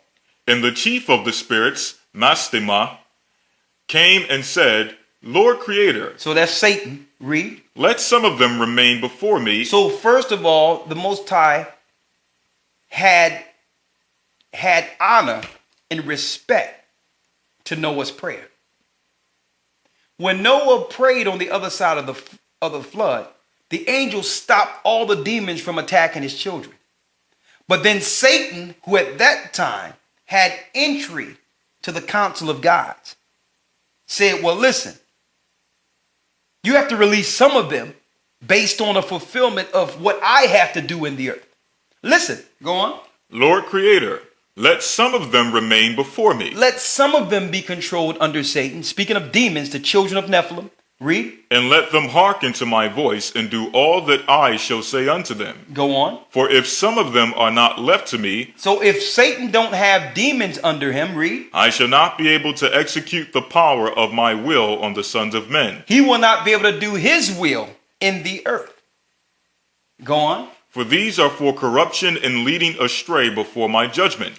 Exactly. He said Satan knew that his whole mission was to corrupt and lead astray those who are not following the Most High. That means if you're not following the Most High, automatically you yield your soul to Satan. He says, leave some to me so that if they don't follow you, I'll take care of them. Do you see this? Read on. Come on. Chapter and verse. This is the book of Jubilees 10, and we're down in verse 8. Come on. For great is the wickedness of the sons of men. And he said, let the 10th part of them remain before him. So at this time, brothers and sisters, the Most High only, right after the flood, allowed 10%. That's how many children the angels had before the flood. He only let 10% to rule and operate on the earth until they're released. Now they're being released during our time. But up until this time, only 10% of these spirits been operating under Satan, tearing down, destroying. Only 10% to show you how many children these guys had. Go on. Let the 10th part of them remain before him. Yeah. And let the 9 parts descend into the place of condemnation. And let the 9 parts go where their fathers are in hell. So these are they that torment those who are in hell. The torments. And this is not about, if there's some people that don't believe in hell, this is not for you because we know it exists. It's a judgment of the Most High. Okay. It's not even open for discussion. If you don't believe that, go back and study. We dropping something here. Okay? Read. And one of us he commanded that we should teach Noah all their medicines, for he knew that they would not walk in uprightness, nor strive in righteousness. Come on. And we did according to all his words. All the malignant evil ones we bound in the place of condemnation, and 1/10 part of them we left that they might be subject before Satan on the earth. Come on. And we explained to Noah all their medicines of their diseases together with their seduction, how he might heal them with herbs of the earth. Ooh, look at this here. These demons were also causing diseases. The CDC, who are they ruled by? The same demons that are disease in the earth. There's no Zika virus. There's no nothing. They creating all of this. The demons are teaching them this. Why? Because these were the demons that were released. I mean, after they were bound for thousands of years. Now the powers of this world are using the same diseases from these demons today. So the Most High gave Noah a book of remedies of herbs to undo the attack of diseases. Diseases are demons. So when you get a vaccine, you're getting demon shot in you. When you take that medicine or the pills and all that, you are taking demons. Okay? That's what's going on. That's why it says if you have suicidal thoughts, contact someone, stop taking the medicine, call someone as soon as possible. Okay, nothing is good for you that's going to have you, okay, my leg, you got restless leg syndrome. Okay, whatever that is. Right. But my leg is still, but now, you know, something is telling you, okay, go in the room and blow your brains out. How can side effects be you're going to kill yourself?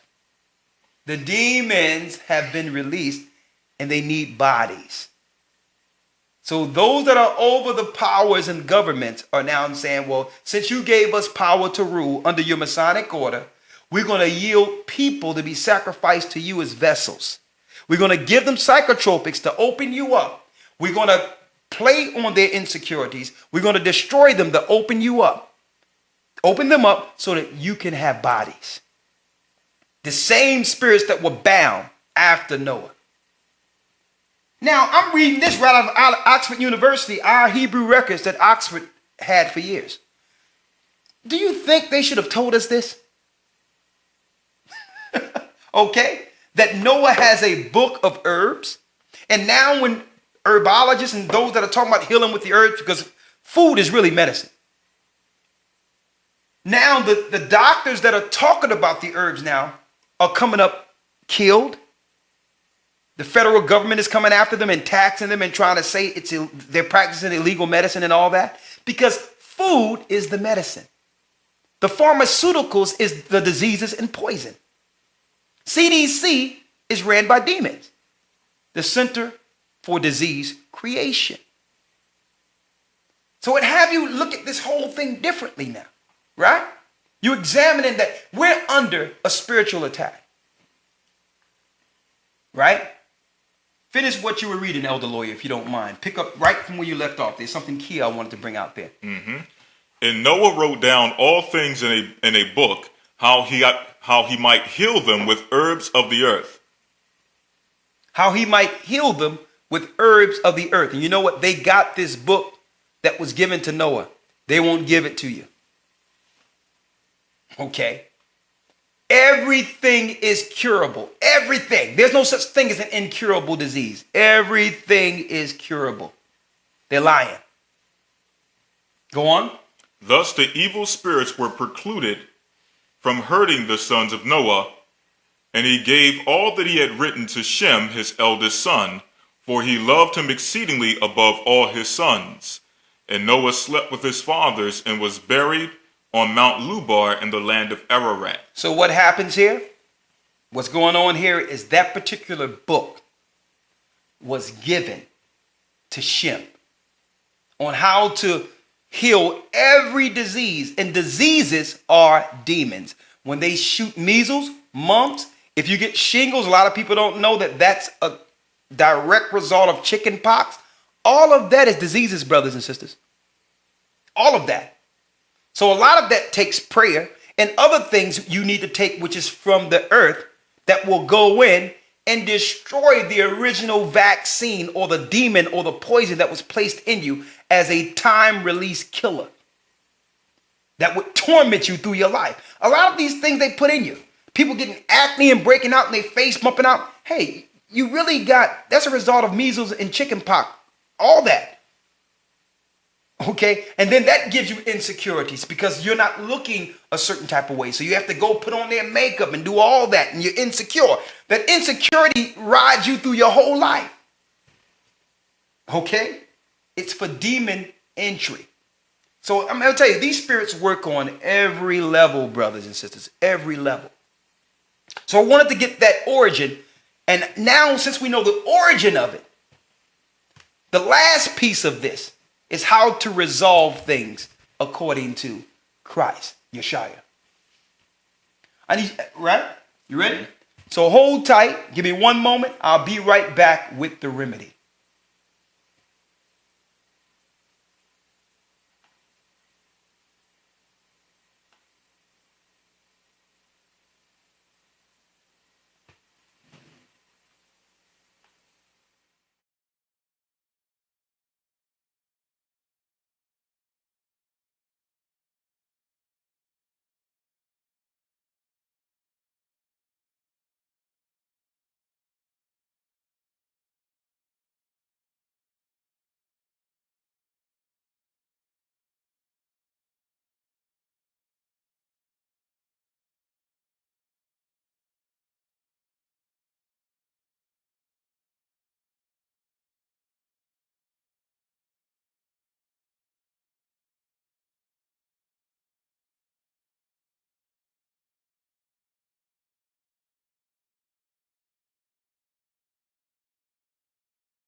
Okay, right back with the remedy. So let's go to Yeshua in the ancient Hebrew. For those who don't know, his name is ignorantly being called Jesus Christ today. He is the anointed, but the Hebrew name for whom you call Jesus Christ is Yeshua. There was no J's during the time Christ was walking on the earth. Let's go to Matthew, the 4th chapter, brothers and sisters, and we're going to read down to about the 11th verse. St. Matthew chapter 4, verse 1. Hold on. Okay, going right back into it. Let's go to Matthew 4 and 1 and deal with the remedy with the words of our Lord and Savior Yeshua. Okay, whom the world ignorantly called Jesus Christ. There was no J's during the time Christ was walking. I wanted to repeat that. So let's go there. We're going to Matthew 4 and 1 down to about 11. St. Matthew chapter 4, verse 1. Yes. Then was Yeshua led up in the spirit into the wilderness to be tempted of the devil. And when he had fasted 40 days and 40 nights, he was afterward and hungered.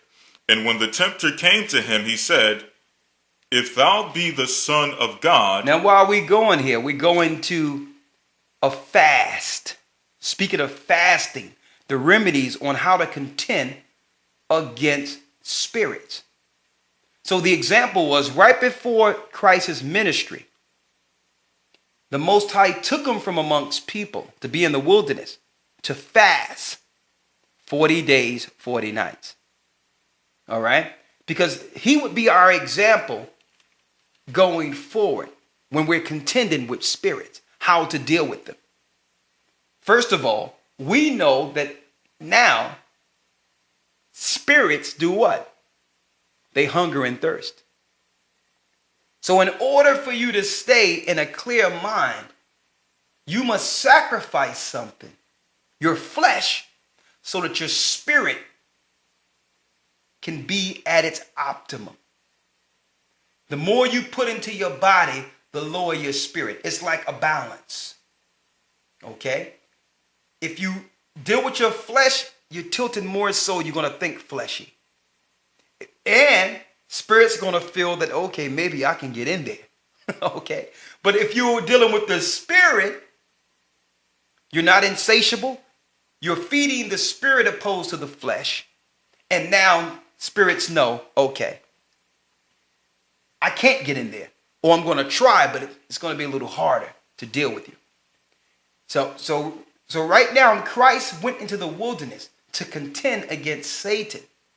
But he had to fast first. Because that's the power he would take down to give full power back to God's people. He would have to take the one who took the dominion from our father Adam. So to contend with him, he had to first have his spirit at its optimum through a fast. Right?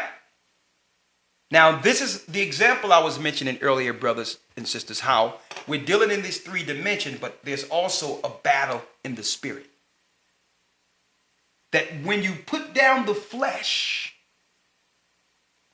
you understand that there's a higher battle. All right? And even in your thoughts, when you're not dealing with your flesh and dealing with the spirit, the Holy Spirit is teaching you. The Holy Spirit is guiding you. The Holy Spirit gives you when to answer. Because your flesh is too weak to respond to anything negative. Because you're weak.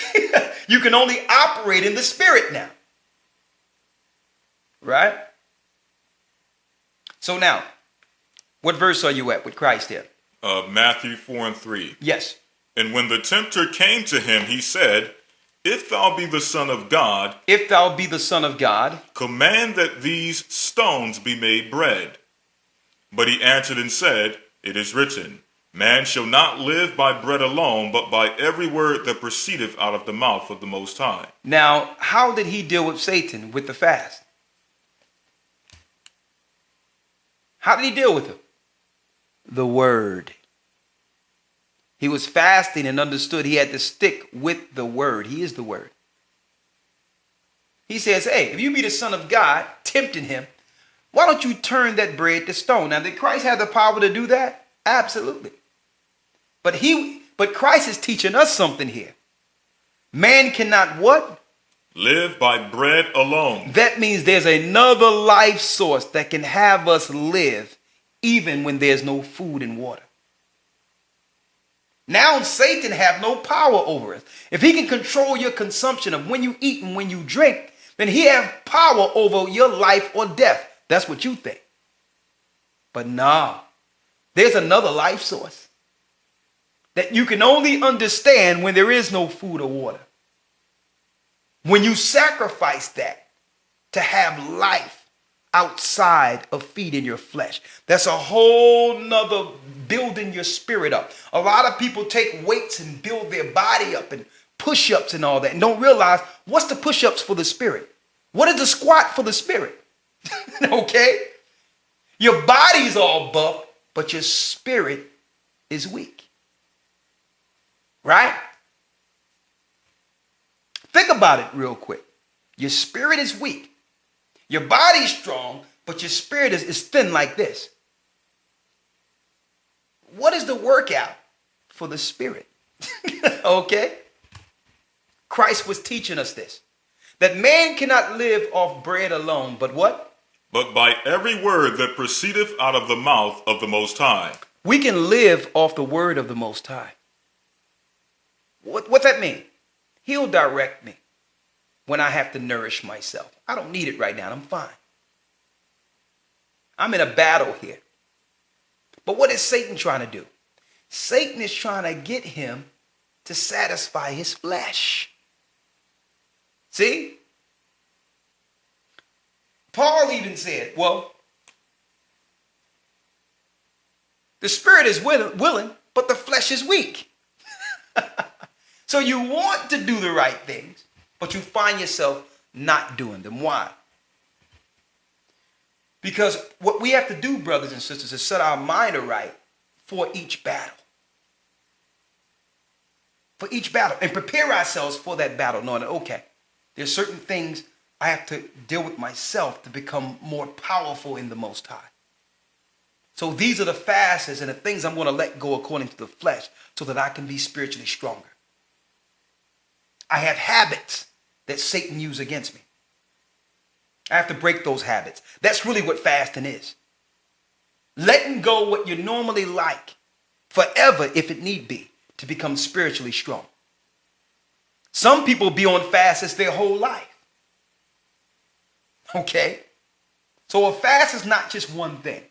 This was a particular fast that Christ was doing that would lead him into his ministry. He would take this power that he would receive from this fast that would take him all the way to the next fast, to the next fast, and that fast would actually take him to the cross. Okay? So these are benchmarks, so to speak. That, okay, I want to get this done now. I want to learn how to do this. Okay, well, I like to do this, but when I do this, I'm tired all the time. So I'm going to put that to the side so I'm not tired. Okay? Another thing, when you're not serving your flesh, brothers and sisters, you know what you don't need much of? Sleep. Okay? Sleep is usually a repercussion or a side effect of serving your flesh.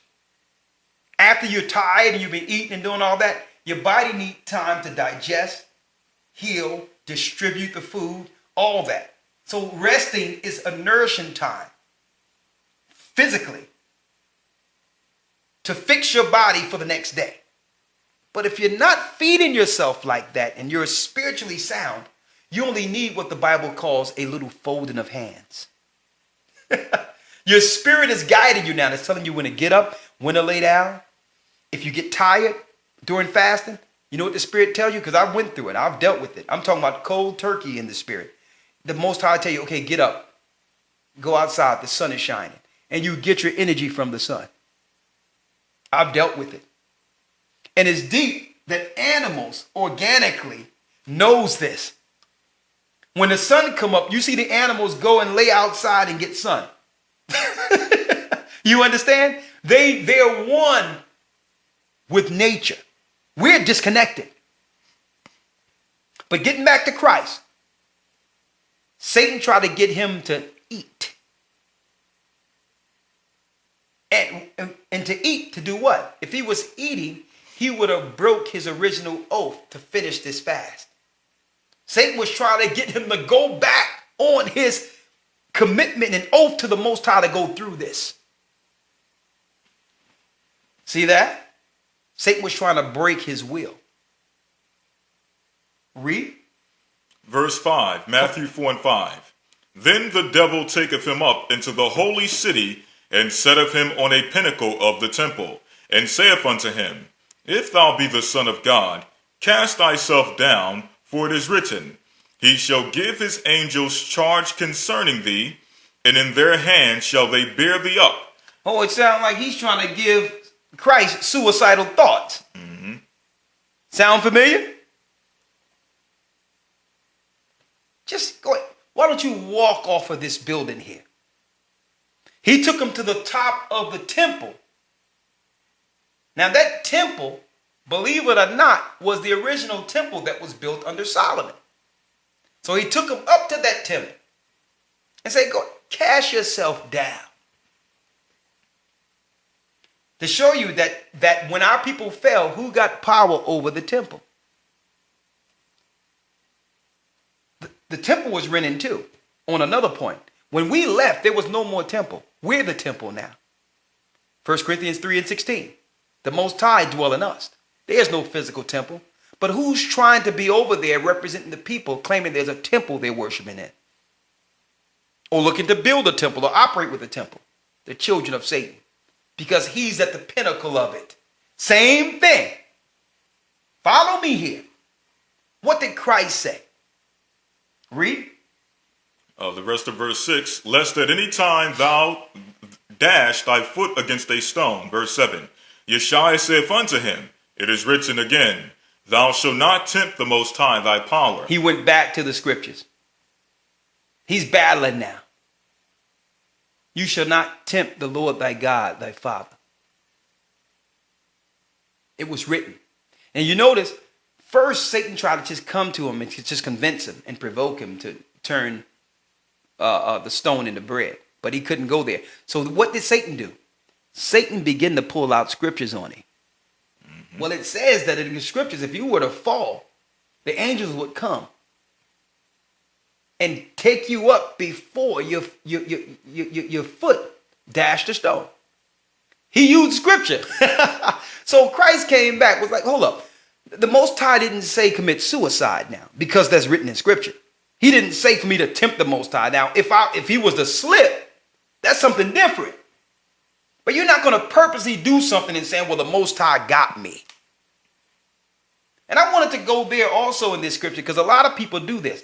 They think you can do something on purpose because the Most High got you. No, that's tempting the Most High. He don't got you, okay?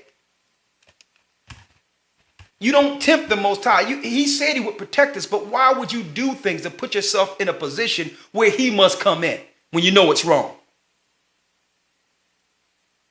So Christ is that example. We're not supposed to tempt the Most High, right? But staying on the fast, go on. Verse 8. Again, the devil taketh him up into an exceeding high mountain, and showeth him all the kingdoms of the world, yes, and the glory of them, and saith unto him, all these things will I give thee, if thou wilt fall down and worship me. So to show you that who has power over the kingdoms of this world? Satan. If he can show all the kingdoms, including Rome, and guess what? He showed them America too. All the kingdoms he would rule was shown before Christ and say, listen, I'll give you all of this if you bow down and worship me. To show you, Satan is the God of all the religions in this world. All of the Gentiles took. The Gentiles' powers received and readily accepted what our Savior denied. Now, how is this temptation? Well, Christ was born to be king. Our Christ, the Savior, brothers and sisters, was born to be king. So, because he was born to be king, Satan was going to attempt to give it to him now at that time. So that was a temptation for Christ. But no. No. What did Christ say? Verse 9. And saith unto him, or verse 10, then saith Yeshua unto him, get thee hence, Satan. Get thee hence, Satan. Get behind me.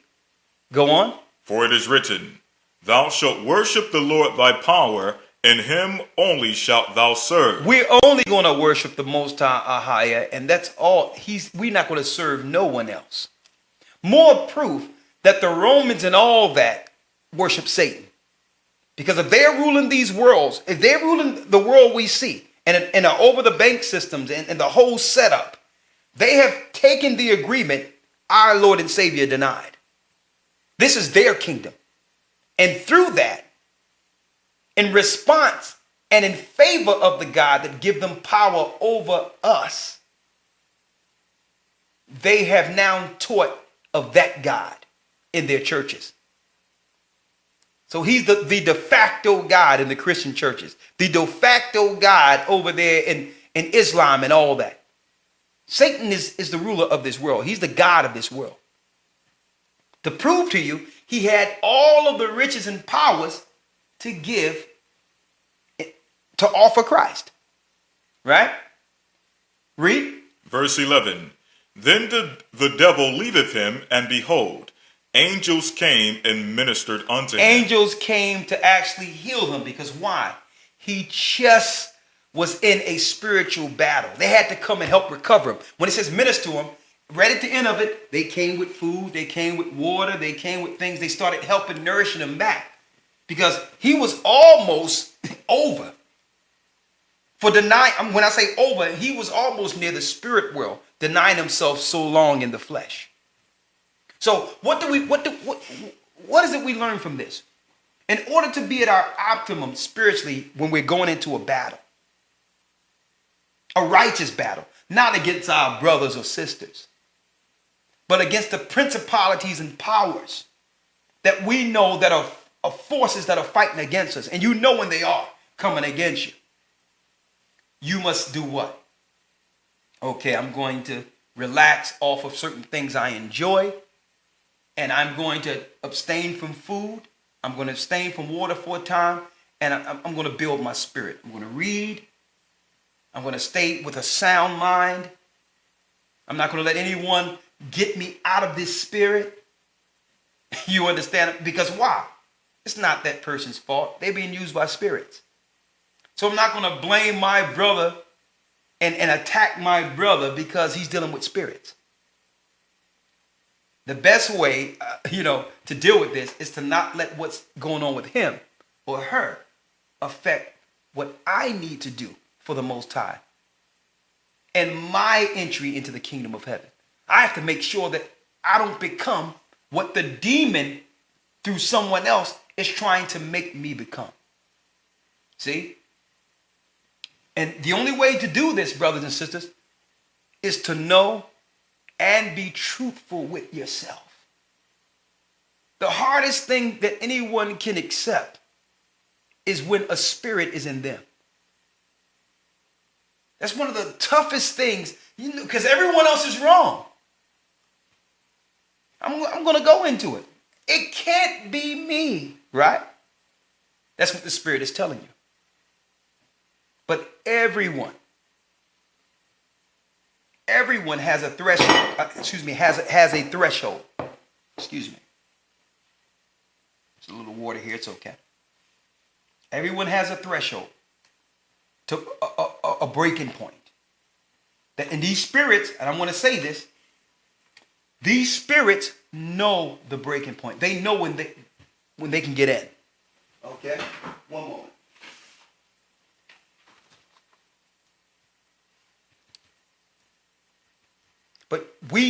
But you, brothers and sisters, you must know yourself. Now, here's an example I'm going to give you. Still dealing with fasting. Let's go to Daniel's 10. The book of Daniel, chapter 10, verse 2. It's just dealing with fasting. Go on. In those days, I, Daniel, was mourning 3 full weeks.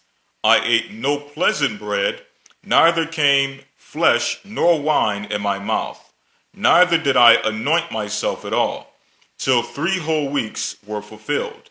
So Daniel made a fast before the Most High showed him the kingdoms and powers that our people Israel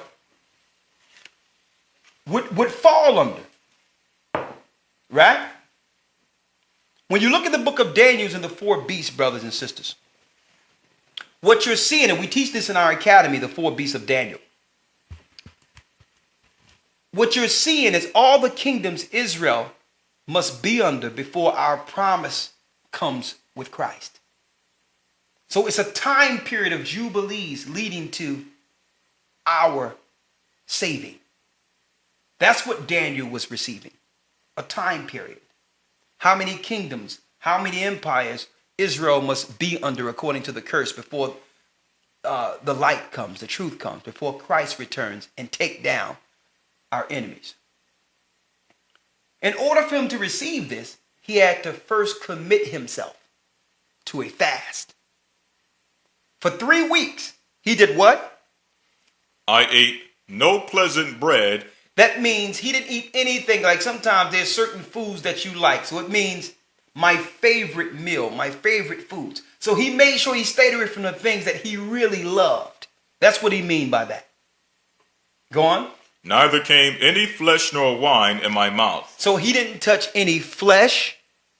To prove to you that the disciples ate flesh, which is clean meat, no pork, no shrimp, no crab, no lobster. That's unclean. Only unclean people eat unclean food. Okay? So he took no flesh in his mouth. So he said, you know what? I'm not going to eat meat for 3 weeks. Go on. Nor wine in my mouth, neither did I anoint myself at all, till 3 whole weeks were fulfilled. Now, when he says no wine, he stayed away from alcohol to show you that the disciples did drink wine. They weren't drunkards. But he says, for 3 weeks, I'm not going to drink wine and I'm not going to anoint myself. The anointing yourself, brothers and sisters, is when you put lotion and stuff on you after bathing.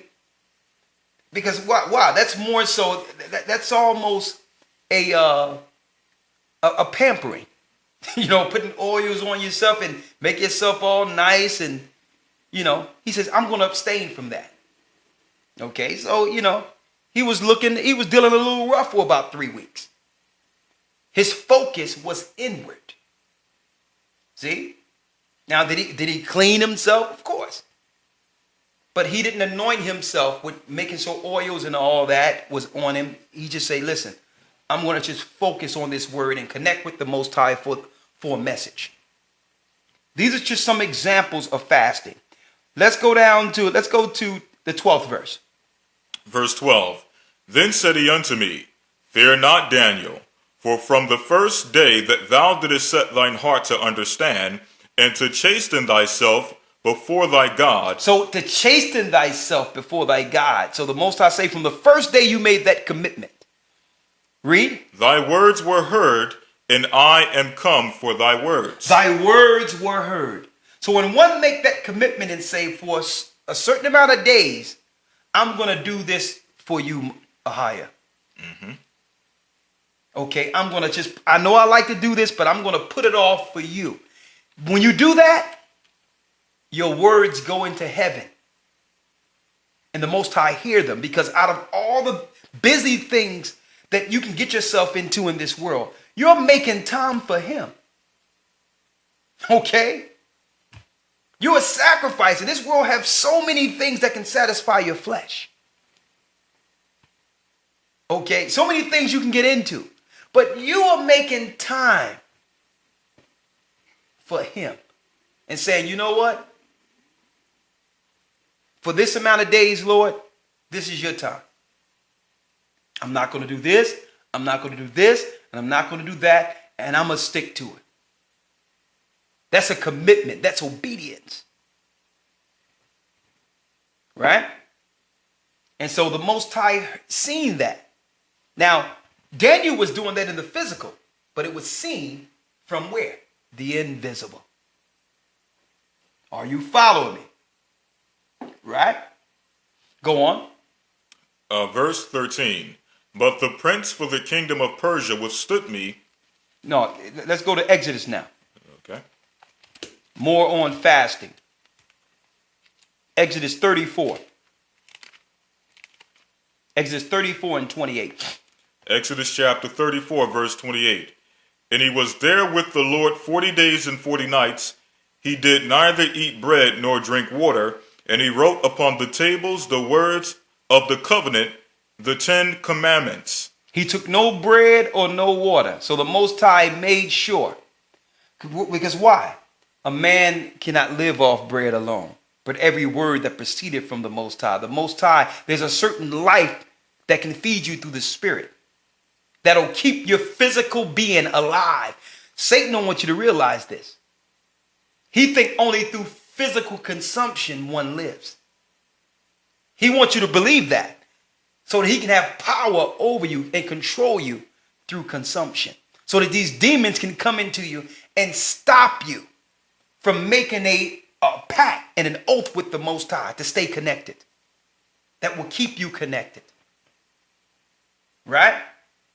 So during this time in the presence of the Most High receiving the commandments, Moses needed no food and water.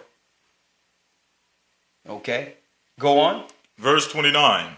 And it came to pass when Moses came down from Mount Sinai with the 2 tables of testimony in Moses' hand, when he came down from the mount, that Moses wist not that the skin of his face shone while he talked with them.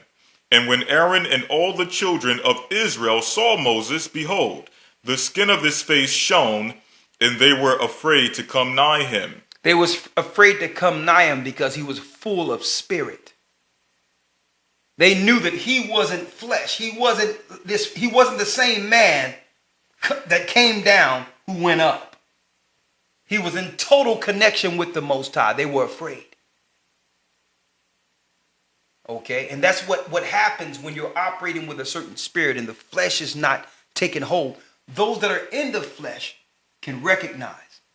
And also, when another problem they had is when Moses came down, he seen what they were doing in the flesh and operating in unbelief and evil and even speaking against him while he was up in the mount. Right? We're going to give you some more. We're going to stick on fasting. Let's get Isaiah 58 and 5 real quick.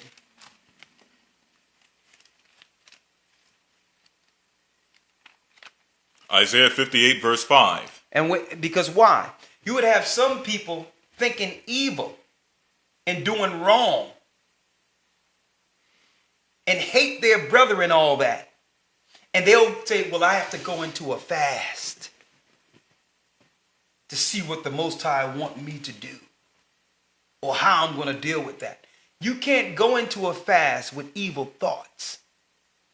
The fast that you're going into is not against or about someone else. That's what's wrong with our people.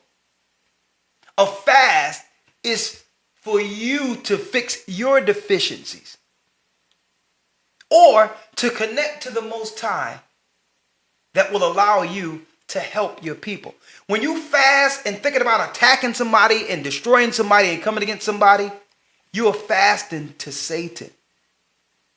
And that what I'm saying is because some people don't realize they use that as a cop-out without dealing and doing what Christ said. They'll be like, well, listen, well, I know I'm doing all types of stuff and thinking all types of crazy stuff. Let me go to myself and fast and let the Most High deal with me. That ain't a fast that belongs to the Most High. That's you putting up a facade before the people as if you're spiritual when you're not doing it right according to the Most High. Because why? Before you go to the Most High, you have to be right with your brothers. You got to be right with your people. You can't be going there with hatred and all that and think he's listening to you in a private fast. It doesn't work that way. I'm going to show you. Let's go to Isaiah. Isaiah chapter 58 verse 5. Read. Is it such a fast that I have chosen? Is it such a fast that I have chosen? A day for man to afflict his soul? So is it a day for you to afflict your soul? Like, are you really fasting? Is what Isaiah is saying. I'm going to show you. Read. Is it to bow down his head as a bulrush and to spread sackcloth and ashes under him? Because some people will go through the repetition before man to look as if they're fasting. Read. Wilt thou call this a fast? Wilt thou call this a fast?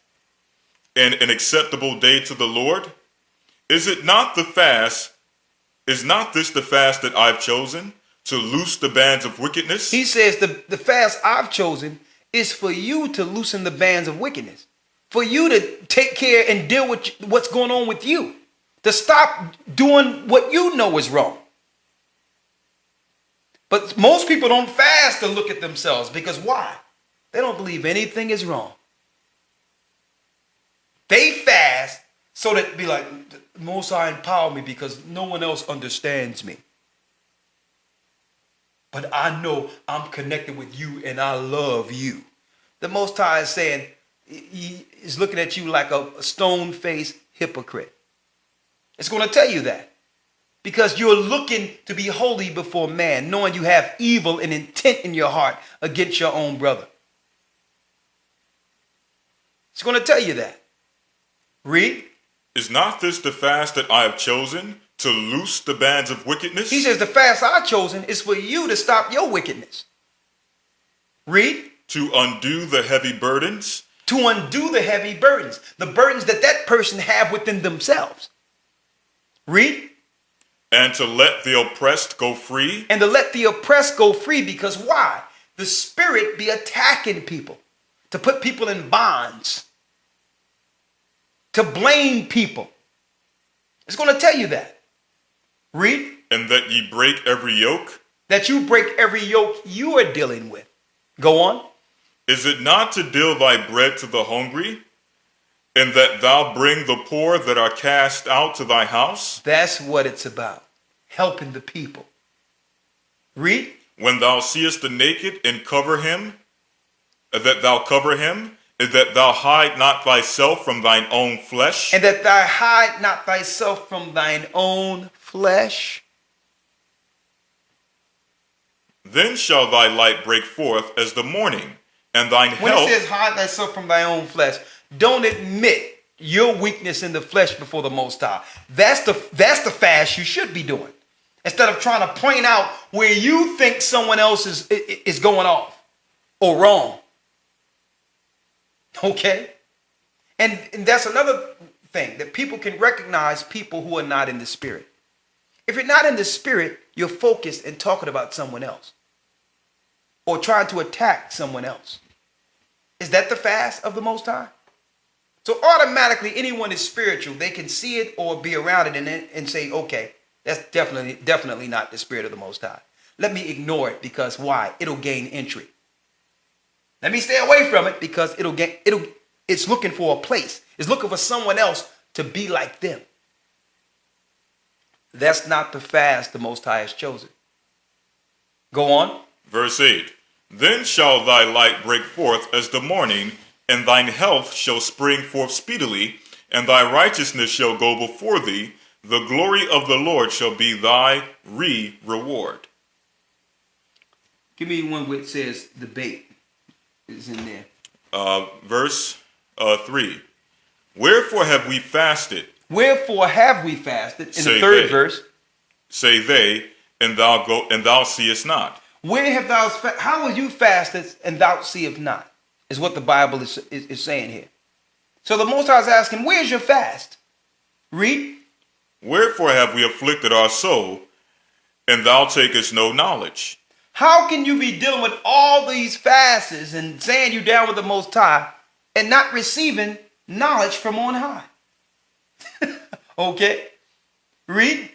Behold, in the day of your fast ye find pleasure, and exact all your labors. Behold, ye fast for strife and debate. So you're fasting, you're asking the Most High for some power or some spiritual understanding to fight and debate your own people. To try to contend and fight your own people. What type of fast is that? And you will see let me tell you, there's no one that's not spiritual in Israel, you would think. Everyone that's attacking and destroying their own brothers and sisters are saying, well, I fasted and the Most High have been working with me and I've been observing a few things and this is what the Most High. Oh, so you mean to tell me you've been examining yourself? Because you're not in a position to try to examine someone else. If you are fasting for strife and fighting and debating and destroying, is that what you're fasting for? To fight your own brother? And to appear as if it's the Most High who's using you as a vessel? You have deceived yourself. You should fast for your own deficiencies and the demons that have gained entry into you. See? Go on. Behold, ye fast for strife and debate, you fast for strife and debate, and to smite with the fist of wickedness. To fight your brothers, to fight the same people you claim you are here to operate in love and be amongst, those that you're looking to go into the kingdom of heaven with. Would Christ do that? What verse?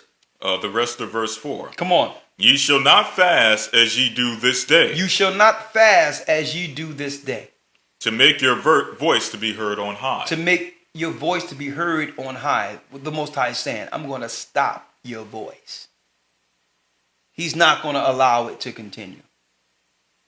Our fasting should be understanding the true battle. The battle that we have in the flesh. And the battle of the invisible and the demons that are looking to take us down and divert us from a kingdom that's already been prepared in Christ. Right? Now, a few things I wanted to get real quick. A few more, and then I'll answer a few questions. Let's go to Matthew 17. Matthew 17, let's read 14 to about 20. St. Matthew chapter 17, verse 14. And when they were come to the multitude, there came to him a certain man kneeling down to him and saying, Lord, have mercy on my son, for he is a lunatic. He's a lunatic. Now, lunatic is one that is riddled with spirits. Also, when you look at the word lunatic, it comes from lunar.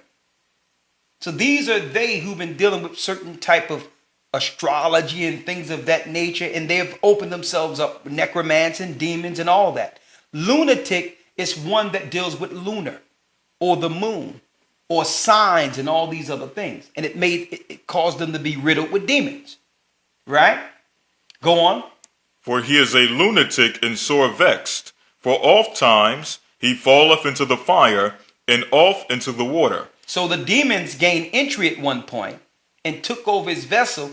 And like it says in Enoch, they attack, do battle. They look to destroy you. They take your soul, take you down, have you kill yourself, and then get another person.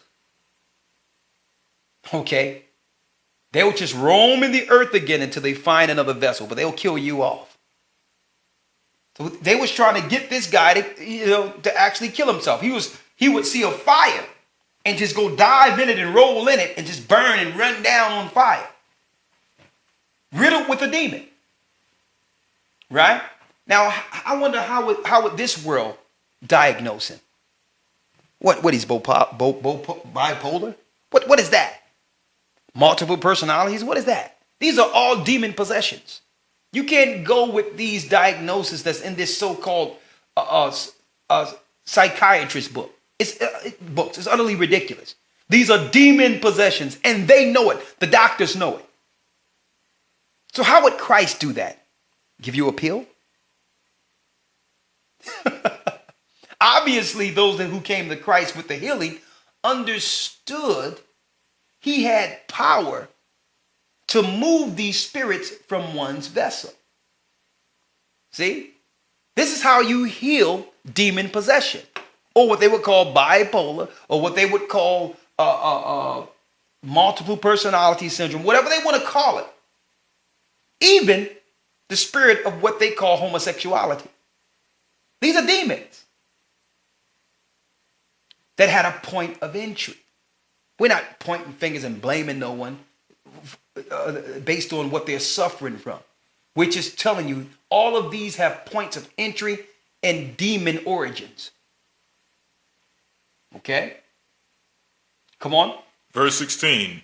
And I brought him to thy disciples, and they could not cure him. Then Yeshua answered and said, Come on. O faithless and perverse generation. O faithless and perverse generation. How long shall I be with you? How long shall I suffer you?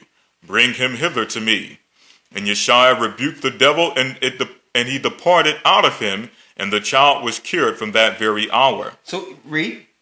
Then came the disciples to Yeshua apart and said, Why could not we cast him out? Why we couldn't cast him out? We're using your name, right? Read. Verse 20. And Yeshua said unto them, Because of your unbelief. Because of your unbelief. For verily I say unto you, for if ye have faith as a grain of mustard seed, ye shall say unto this mountain, Remove from hence to yonder place. In the power of the Most High, in using the power of Christ, you cannot go into any scenario doubting when it comes to the casting of spirits.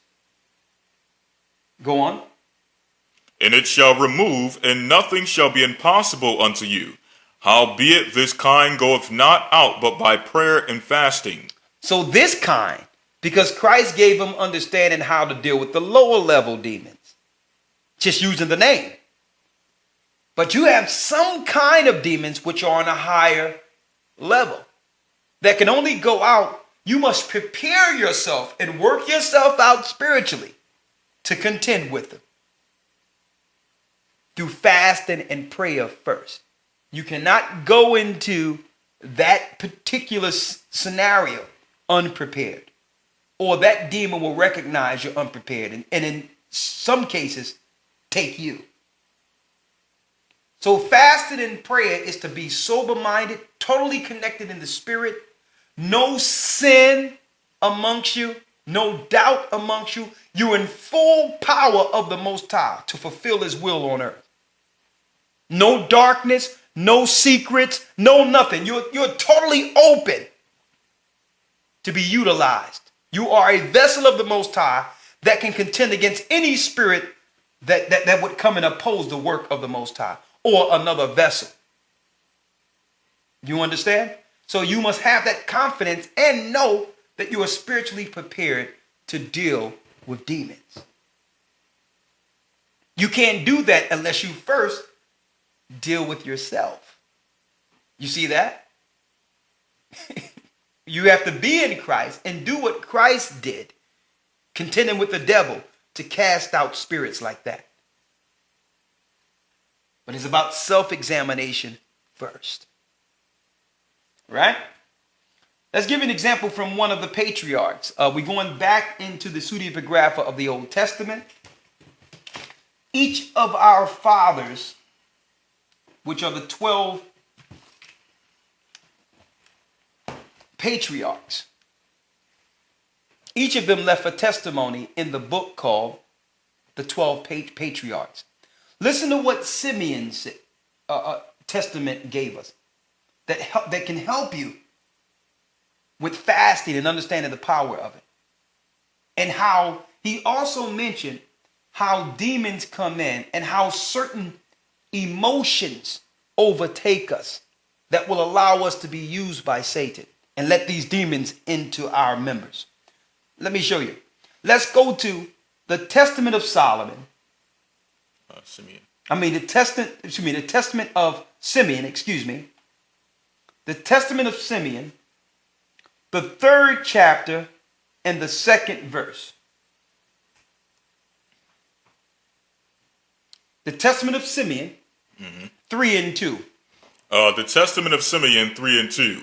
And now, my children, hearken unto me, and beware of the spirit of deceit and envy. He says, beware of the deceit. Of what? The spirit of deceit and envy. The spirit of deceit and envy. So our fathers, one of our fathers, Simeon, said, be careful. Beware of the spirit of deceit, being deceitful and envying. Being deceitful is you're speaking to somebody about something or doing something behind someone's back without even talking about it, knowing the outcome based on the seed you're planting in another person in their absence. See, that's deceitful. Beware of the deceit. This is what people do behind closed doors to convince others, like Satan or a serpent, behind people's backs. Beware of deceit and what?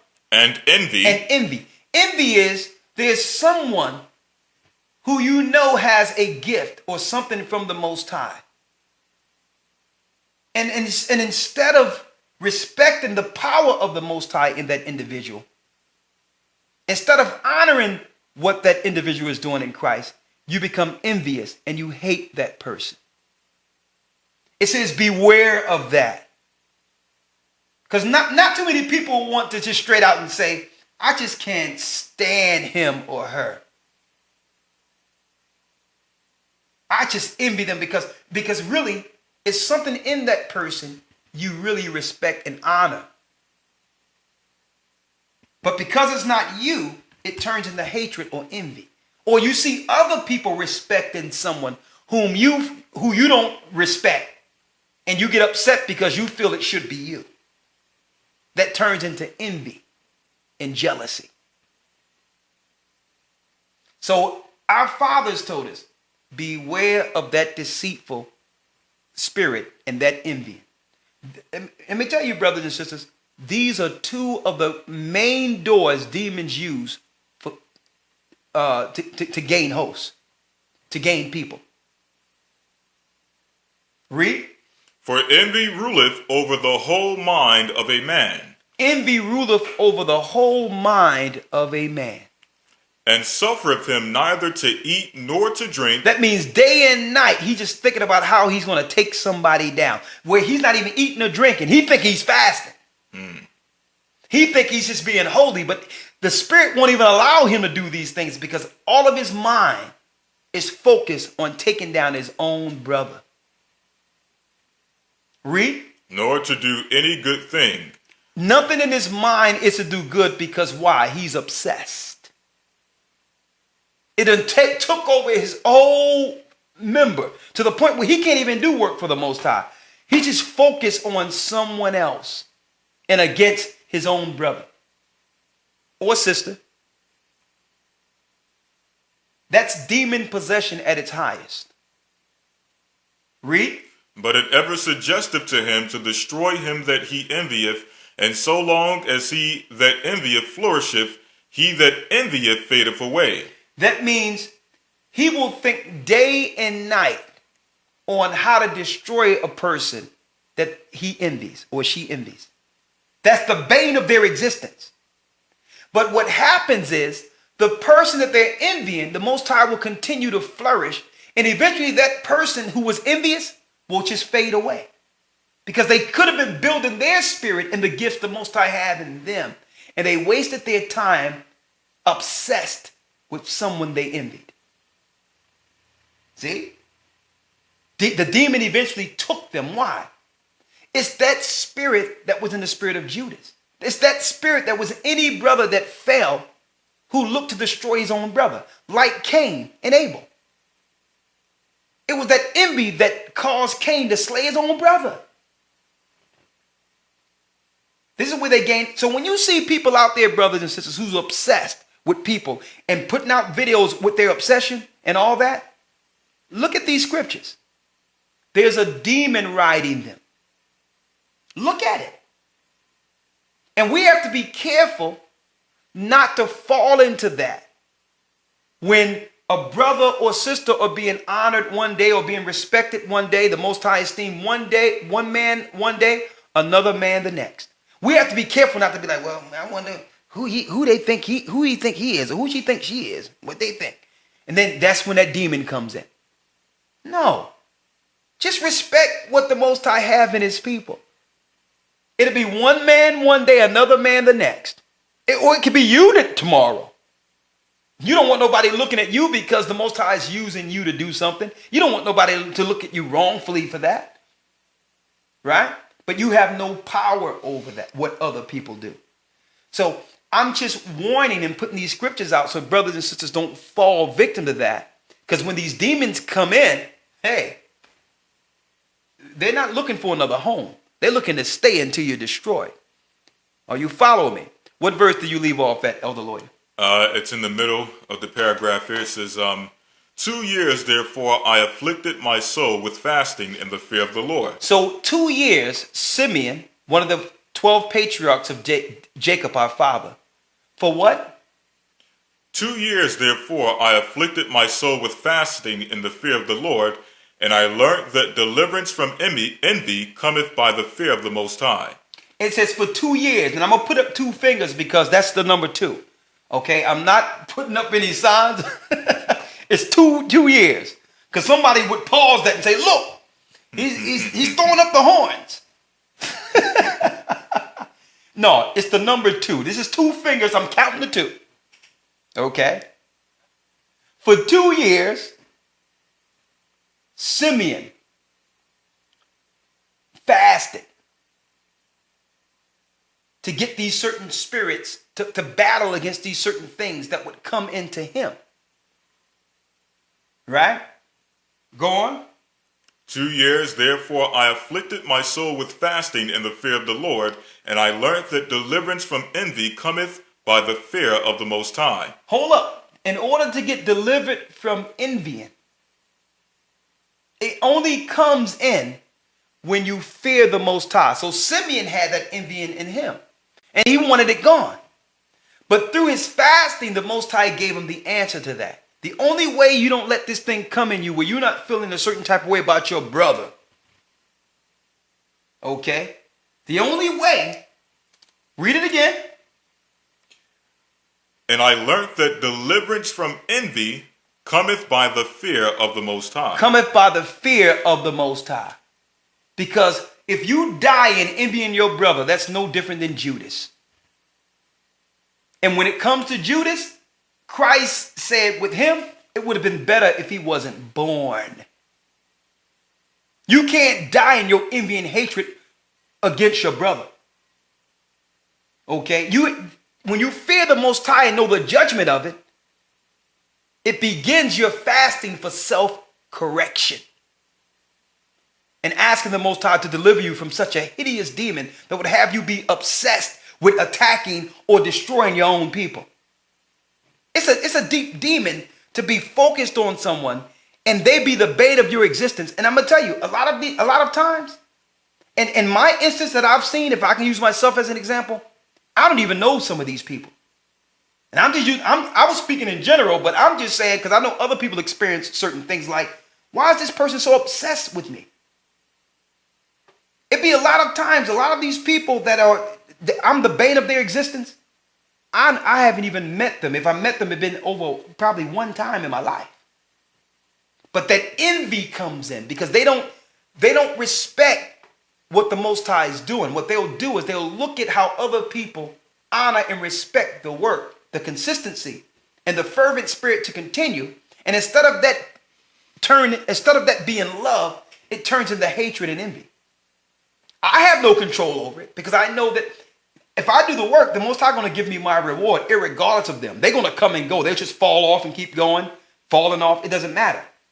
But for their soul, more peace if there's no deceit and envy. For your own sanctity. Don't focus on a person and make that person the bane of your existence. Okay? It's unfruitful, and it shows that you don't fear the Most High. Because there's a judgment for this. Okay? Where are you at? The Testament of Solomon, verse 5. Chapter 3, verse 5. No, I need you to go back to... the Testament of Simeon, Lawya. Testament of Simeon. I need you to go to the 5th and 6th verse. Come on. Verse 5. For if a man flee to the Lord, the evil spirit runneth away from him. That means if you take hold to the Most High and you fast and pray and say, Lord, take this from me. I don't want to hate my own people. Ask the Most High to take that from you. I don't want to view my brother or sister with an evil eye and thinking they're evil or wrong. Please take this from me. Only the Most High. You can't blame the brother or the sister you're envious against for your behavior. Okay? That person had nothing to do with how you viewed him or her. That's not their fault. So you have to take that to the Most High and fix yourself. See? Envying is a deep spirit. Jealousy is a deep spirit because it rules your whole mind. And it makes you insane, where your focus is to eventually kill or destroy your brother. Now, when it comes in you and you have this fervent spirit where all you can do is think about this certain person, you should stop everything and say, okay, there's a demon here. And it's not that person because this person don't even know I'm existed. This is what I'm dealing with when the computer's off and when the TV's off, when nothing is going, I'm dealing with this in my mind. Okay, it's me. Help me with this, Lord. Help me not to feel this way about my own people. See, Simeon had to fast 2 years to come to this conclusion of this demon that was riding him to have him feel a certain type of way about his own brothers. Envying and hating his own brothers in certain instances. Read it. For if a man flee to the Lord, the evil spirit runneth away from him. The evil spirit will try to find someone else it can utilize to attack, do battle, just like we read in Enoch. It'll use someone else. Go on. And his mind is lightened, and henceforward he sympathizeth with him whom he envied, and forgiveth those who are hostile to him, and so ceaseth from his envy. So he'll do what to those that he was attacking? He sympathizeth with him whom he envied. Then he'll start feeling sorry that he attacked his brother or sister that had nothing against him. He'll start feeling sorry and saying, man, how could I attack my own brother or sister? That hatred and envy will now turn into sympathy according to scriptures. Like, man, how can I do this? That's my brother. That's my sister. And then they'll start feeling that, what comes from that. And then they'll forgive their brother. And then go to the brother and say, man, I was taken by a spirit, man. Can you forgive me? Now you got brothers. You got people that will be with you because now you went to the Most High and he corrected that fault of evil eyes, of looking at other people to try to find and see something that's wrong, to attack them, to undo them. Would Christ want that? Absolutely not.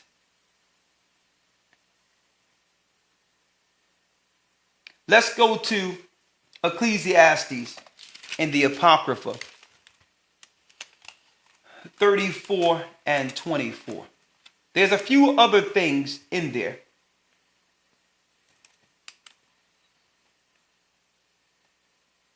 And let's go back because there's a few more things I want to read out of that. What verse? There's a few more things. I can't leave nothing out on this one. What verse you left off at? Verse 6. Come on. And henceforward he sympathizeth with him whom he envied, and forgiveth those who are hostile to him. Go ahead. And so ceaseth from his envy. And so ceaseth from his envy. Now what? He's healed from that demon that gave him an evil eye to attack his own people. Because it's not someone else's fault if you're viewing them wrongfully and attacking them. It's not that person's fault. Okay?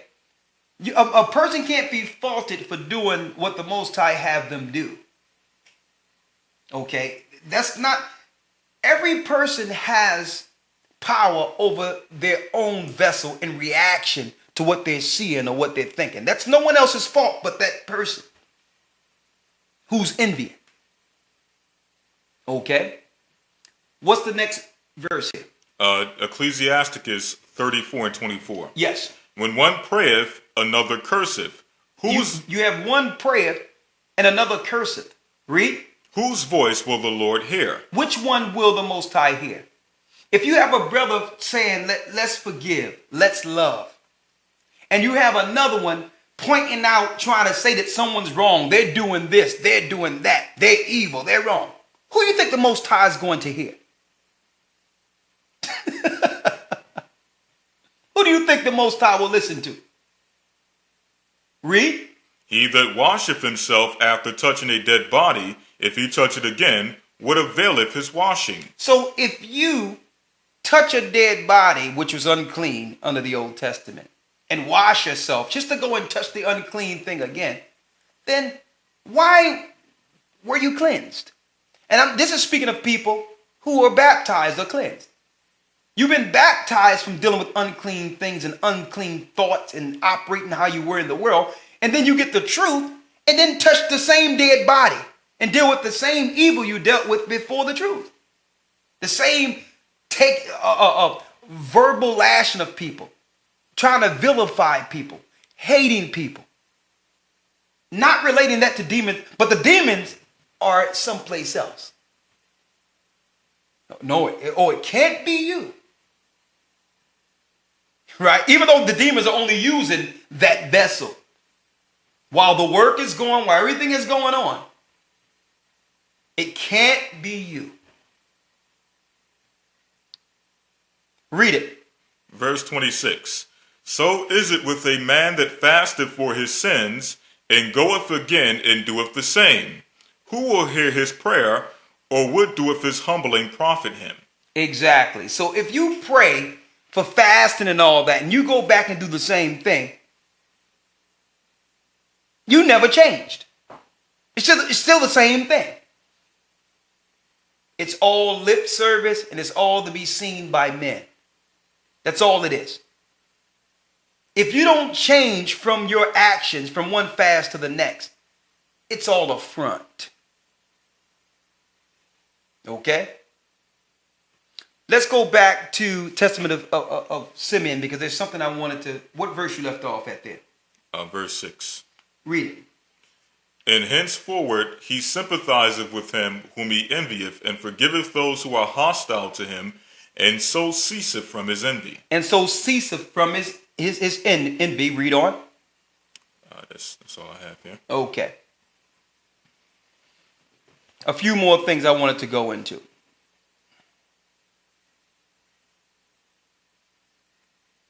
Let's go to Luke.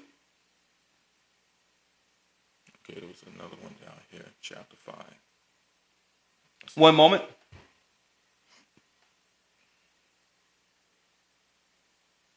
One moment. Let's get it. Chapter 5 and what? Testament of Simeon.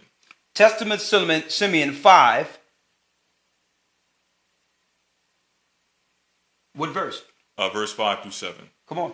And I destroyed at that time the sons of Hamor, as it was written in the heavenly tablets. And I said to him, I pray thee, O Lord, tell me thy name, that I may call upon thee in the day of tribulation. And he said, I am the angel who interceded for the nation of Israel, that they may not be smitten, for every evil spirit attacketh it. It's speaking of the Spirit of Christ. Read it again. It says, O Lord, tell me thy name, that I may call upon thee in the day of tribulation. So he says, tell me thy name, so that I can call upon thee in the day of tribulation. We're living at a time of tribulation now. So he says, tell me your name so I can use your power to stave off demons and attacks. This spirit that leads to envy and hatred. Read.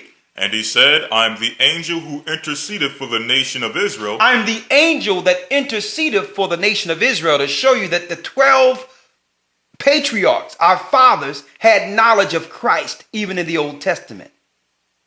I'm the angel that intercedes for the children of Israel. Read. That they may not be smitten utterly, for every evil spirit attacketh it. For every evil spirit will attack the children of Israel. At the very end, all these demons will come loose and begin to attack our people. They're releasing demons till this day, brothers and sisters, against the righteous. That's what it's about. It's a war. And some of us are opening ourselves to be vessels for them without recognizing it. So the only way to overcome this, brothers and sisters, is to be like Christ. Fast and pray. Not for the outward, not to try to examine what you think is wrong on the outside of you. Why? Because you cannot cast out the speck that's in your eye. That's in your brother's eye. When you did not examine the beam or the big post hanging out of the side of your own head. So you will point to a speck that you say in someone else. And that be the bane of your existence of where evil lies, without seeing the evil in yourself.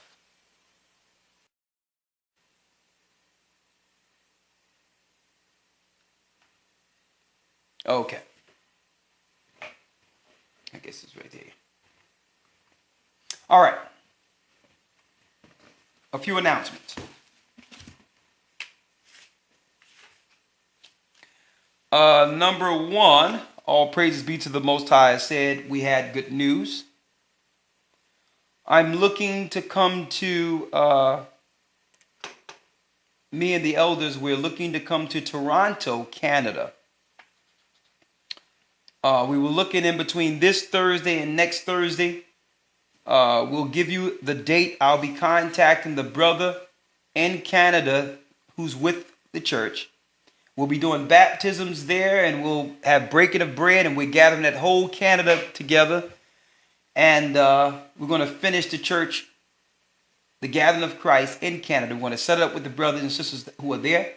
We're going to go out and we're going to teach and have a good time. Gaja will be there. We're bringing the whole body together, and we're going to set up the church in Canada in righteousness. Okay, myself, Elder Lawya will be there, and we're going to go to Toronto, and then we're going to go to different areas in Canada, and it's going to be a good thing. We're setting up the church there. The second thing is Ohio. We're setting up the church in Ohio. I had a conversation with the elders last night, and we'll be coming to Cleveland, Ohio, setting up a church there. And we said we would do it right after the administration leader classes. So those in the area that was a part of those classes, you will be contacted on us setting up the leadership there. We have elders who will come in from another area that will help the brothers that are there, that will stay in Ohio. And we're going to build Ohio together. Of course, Anya is going to be there. He have held the fort. But we're going to have other elders come in amongst that's going to guide it with him, with the brothers there, according to how the elders, myself and the elders, will set it up. So it doesn't matter what happened back then. Everything is going to be directly under the elders there in Cleveland, Ohio. That's right. You heard it here first. The real King James is coming to Cleveland. The Bible. So we're going to set that up in a couple of weeks. Going back to Toronto, if you're in Canada and want to be a part of the gathering, we're looking at predominantly the baptized members. But if you haven't been baptized yet and want to be baptized, just say in the subject line of your email to gathering as one, the number one at AOL.com, gathering as one, the number one at AOL.com. If you are in Canada, if you are baptized under the church, or you haven't been baptized yet, because we're going to go and do a full baptism in Canada, we need you to send an email, subject line, Canada. Canada gathering. Give us your name, contact, and we'll let you know where we'll be. Okay, it's going to be a good time. We're going to see if we can feed some of the homeless. We're going to do a lot of good things over there. And we're going to need your help to build Canada. And God, you've been working with Canada for a long time, so he's going to be there. It's going to be a great time. So the same thing for Ohio. If you are in the Ohio area, we're going to be in Cleveland. If you haven't been baptized yet, it's fine. We'll baptize you personally. And those that are baptized, will come to the meeting. The meeting is strictly, we're going to be talking the elders, and we're going to let you all know, here's what the church is established. This is the goings and the establishment of the church. That's it. Exactly how it's going to be. Everything is going to be laid out for you. It's going to be a blessed time, and it will be blessed from that day forward. In the name of Ahia Bashim Yeshaya.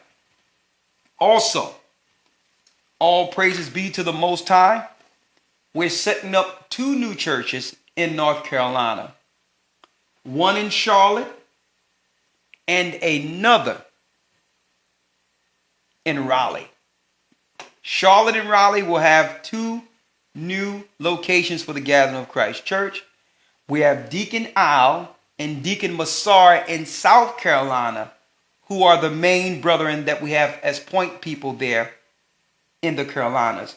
And we can't wait. Everyone was asking us to come. And we were about to fly there really today, almost. But right. It's okay. We're going to fly there. We're going to sit down with Massar and Al. And we're going to set up the buildings there. And we'll be teaching in the streets, actually. And we're going to have a baptism for all that are not baptized. Myself and Elder Lawya will baptize you in the Carolinas ourselves. So if you aren't baptized, just don't worry about it. We'll be there in a couple of weeks. Send an email to gathering as one, the number one at AOL.com. Subject, Carolina gathering. Carolina gathering. Whether it be in the north and the south, we're going to do it. We're going to establish it. We got great brothers there. We have Al, and we have another great brother, Massar. They both are deacons under the church, and we're going to do a great work. So it's good to have good news. Yes, sir. You know, it's people been asking us to come to the Carolinas. A matter of fact, believe it or not, my mother was born in Raleigh, North Carolina. So while I'm down there, we may have my mother come and visit her family. I got a lot of family in Raleigh, so they're going to come out too. I know they're going to come out. They heard about us traveling the world. So it's going to be great. The Carolina is going to actually be established right the way the Most High intended with the elders of the church. So if you're interested, again, the email is gathering. And I'm doing this with my finger because there's one finger here when you're doing your point, and there's two fingers when you touch it together. Mm-hmm. And by default, you got 3 fingers left. And I'm saying that because we have a situation where people are pausing videos where orators make points like this. Mm-hmm. When they talk. They make point, their gestures. I don't know what throwing up a sign is. Okay, I don't know who I would be communicating that with. I have no idea. So I don't consciously do anything with my hands that would be wrong, or I don't think about it. But since we're here in this time, mm-hmm. where you got to stand there like a mummy or somebody saying you're worshiping Satan inadvertently without saying it. I'm making it clear. I don't throw up nothing, and I make gestures with my hands, and that's it on that. And it's almost ridiculous that I have to even answer to something like that with all the scriptures that are coming out. Satan can't cast out Satan. Okay? All right. What else? So North Carolina, here we come. And speaking of North Carolina, while I was at the Passover, Elder Lawya, mm-hmm. a great sister from Carolina came to me and said, Elder Lawya and Elder Rawchaa, the Most High told me to hold something for you. It's from the original icons. And this sister came and gave this to us as a gift, gave it to me and say, Elder Rawchaa, you must see this. I have original icons. And each of them are individual in a book. They're heirlooms. Were almost priceless, showing the original color of Christ and Mary being worshipped in other countries. Look at this. When I seen this, I almost lost my mind. I thank that sister from the Carolinas. Look at the bush on this baby Jesus, who they call Jesus.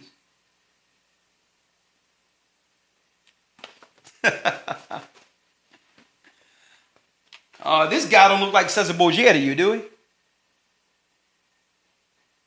All right. Look at this Russian icon. Christ and the disciples. Look at the bushes on them, brothers and sisters.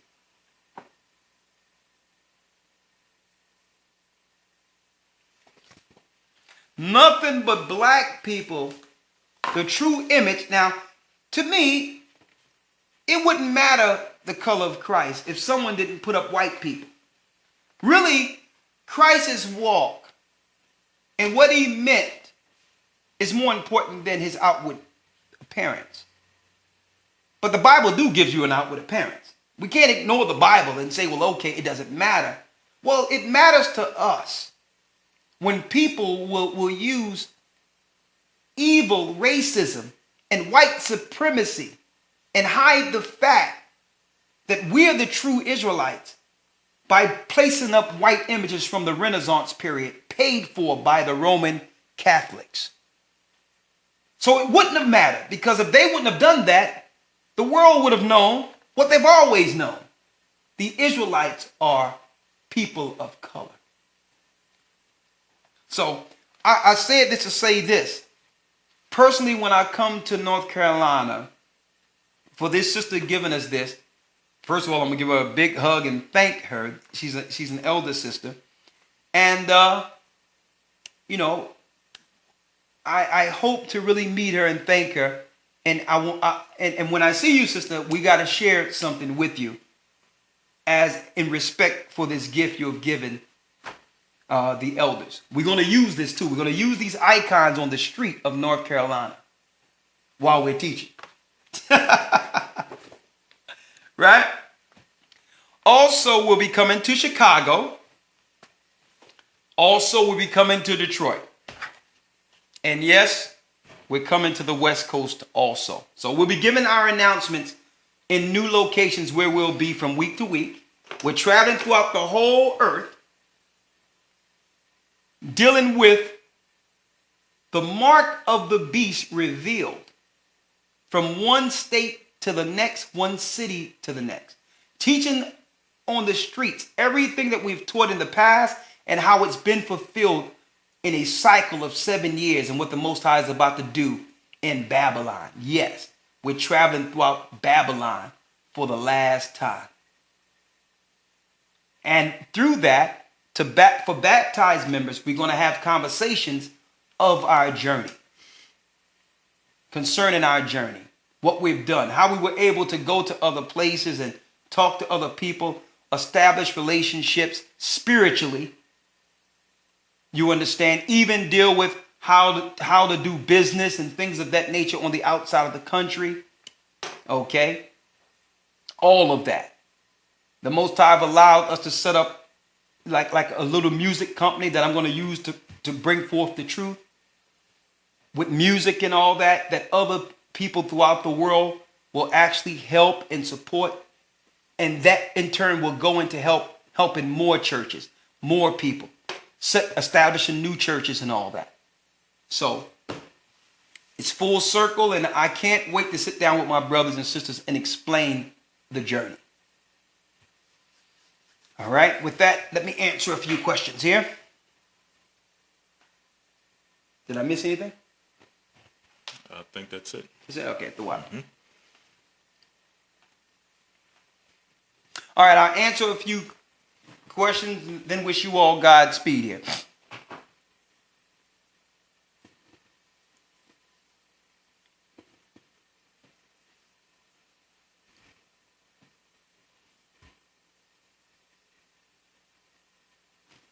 Gotta pull that a little close here. Let me pause that.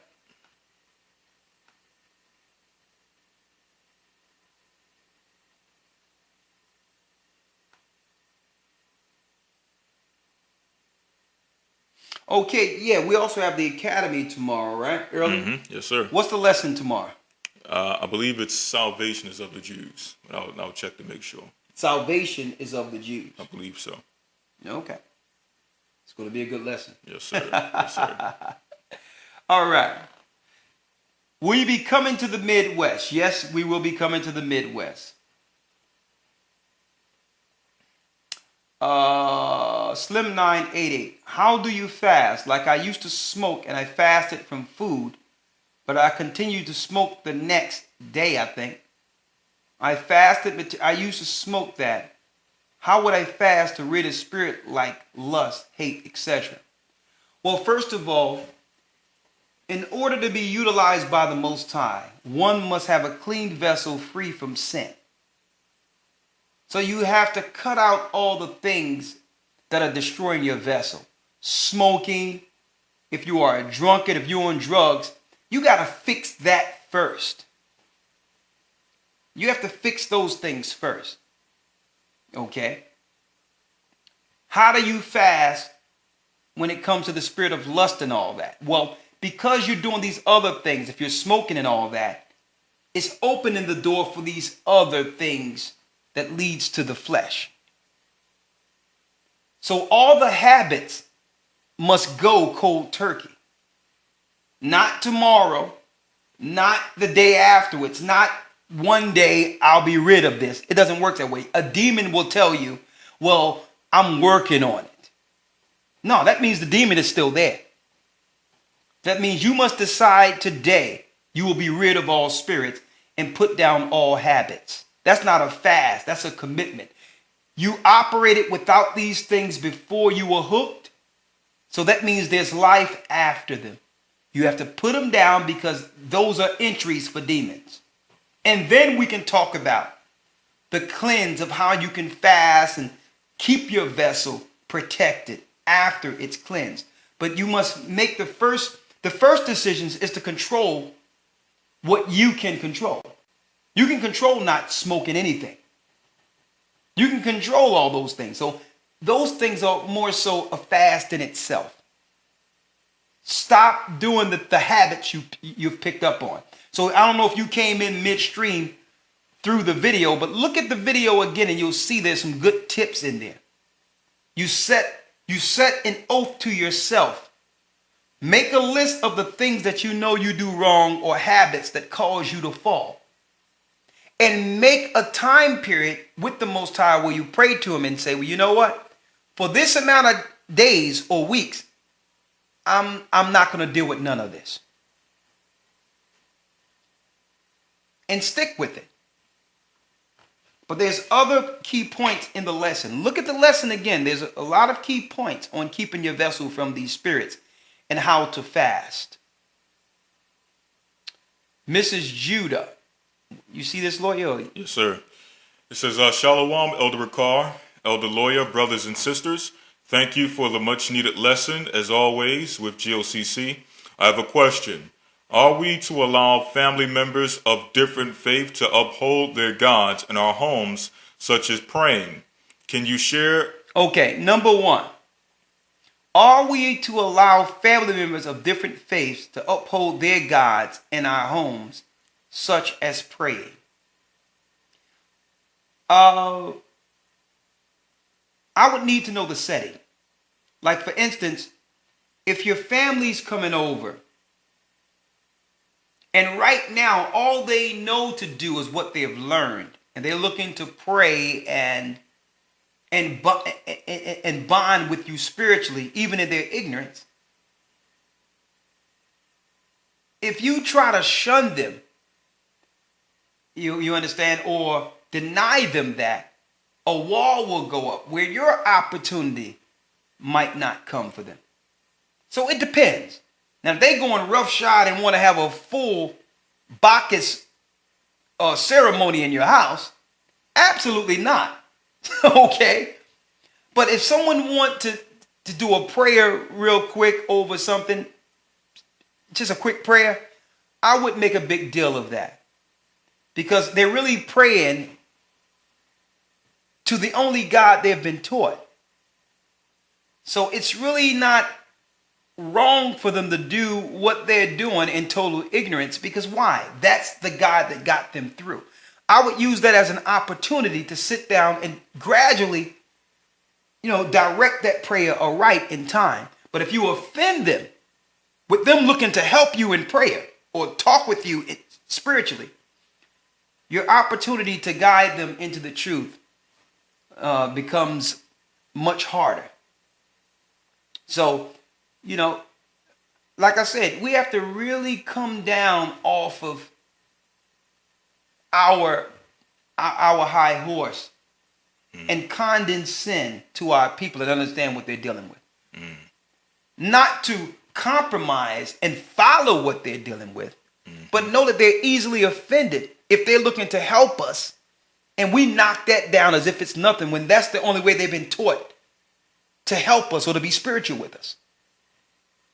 So you have to be wise enough to accept, some of their ignorance until you have your opportunity to teach them otherwise, to help them. Okay? So you have to be patient with them. But no, they cannot have a church service, a Bacchus service in your house. By no means. But a quick prayer, that's not a big deal. Next we have, the rest of our question says, the scripture says, I become all things to all men that I would gain a few. And what chapter and verse? That's 1 Corinthians chapter 9. That's 1 Corinthians 9 and 5 on down, right? 9 and 19 on down. 9 and 19 on down. 1 Corinthians 9 and 19 show you that you have to be all things to all men to gain a few. Not compromising, but understanding where they are at the time. Okay? This is Trumaine. Let's see. Also in battling 3 strongholds for over 5 years studying with the GOCC. I tried doing it all at once, but have recently decided to battle one at a time. Well, you have to make that choice with the Most High and how are you going to deal with it. It's your fast. As long as you are addressing it, that's the key thing. You understand that there's an issue within you that you're looking to fix and need help with. That's a great thing. And if you need prayer, if there's elders in your area, deacons in your area, they can help pray you through some of this. But at least you've made a decision within yourself to recognize the strongholds. That's key. Most people don't even want to recognize that there's a fault, as if they're walking with no fault at all. But so that's good. That's absolutely great. Tremaine. It says, great needed lesson, elders. I needed that, one, because of myself dealing with battles since a young age, and know the Most High showing me how to overcome it. My favorite scripture is 1 Corinthians 10:13. Exactly. How to overcome that spirit in your flesh, and that's a great thing. And it's a timely lesson because there's so many things going out in the world and so much knowledge. We tend sometimes to sway away from these lessons. Really are more important than the color of Christ, or who Israel is, believe it or not. Okay? These are the scriptures. These are the scriptures and the understanding of them that would lead us into the kingdom of heaven with a pure vessel, clothed with white robes. Those white robes are received through the cleansing we do within ourselves first. So what's on the inside will show on the outside. Those are the white robes. Okay? Hold up. What's next? Someone say, please check my private messages. I don't see any private messages, do you? If you go up to the two. Yeah, all right. Yep. And who's that?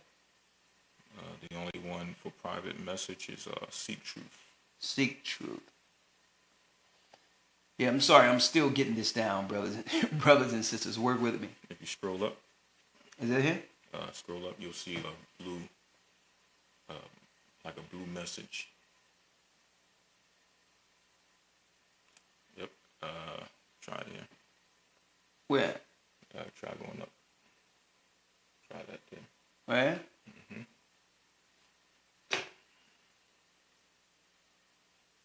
Seek the truth. Elder, you please contact me. I sent you several emails about my message.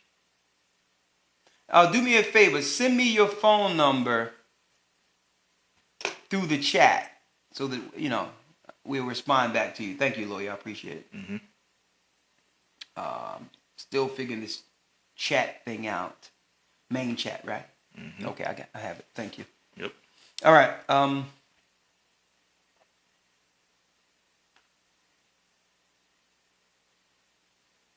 few more here. Revelation 84. Thank you for the confirmation lesson. I just want to add Matthew 6:6-18, when Christ tells us what to do when we do when you fast. Exactly. It was in the lesson, but we had to go with a lot of things we've added. But we can't be as the heathen.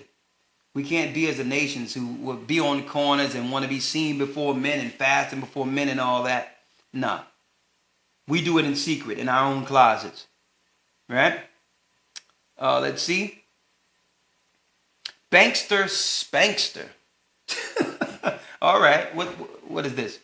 Would it be correct to say Jesus or Isus rather than Jesus, as it is written in the 1611 KJV? Being a King James, a Hebrew did the translation. Also, what is the name of the book of the images?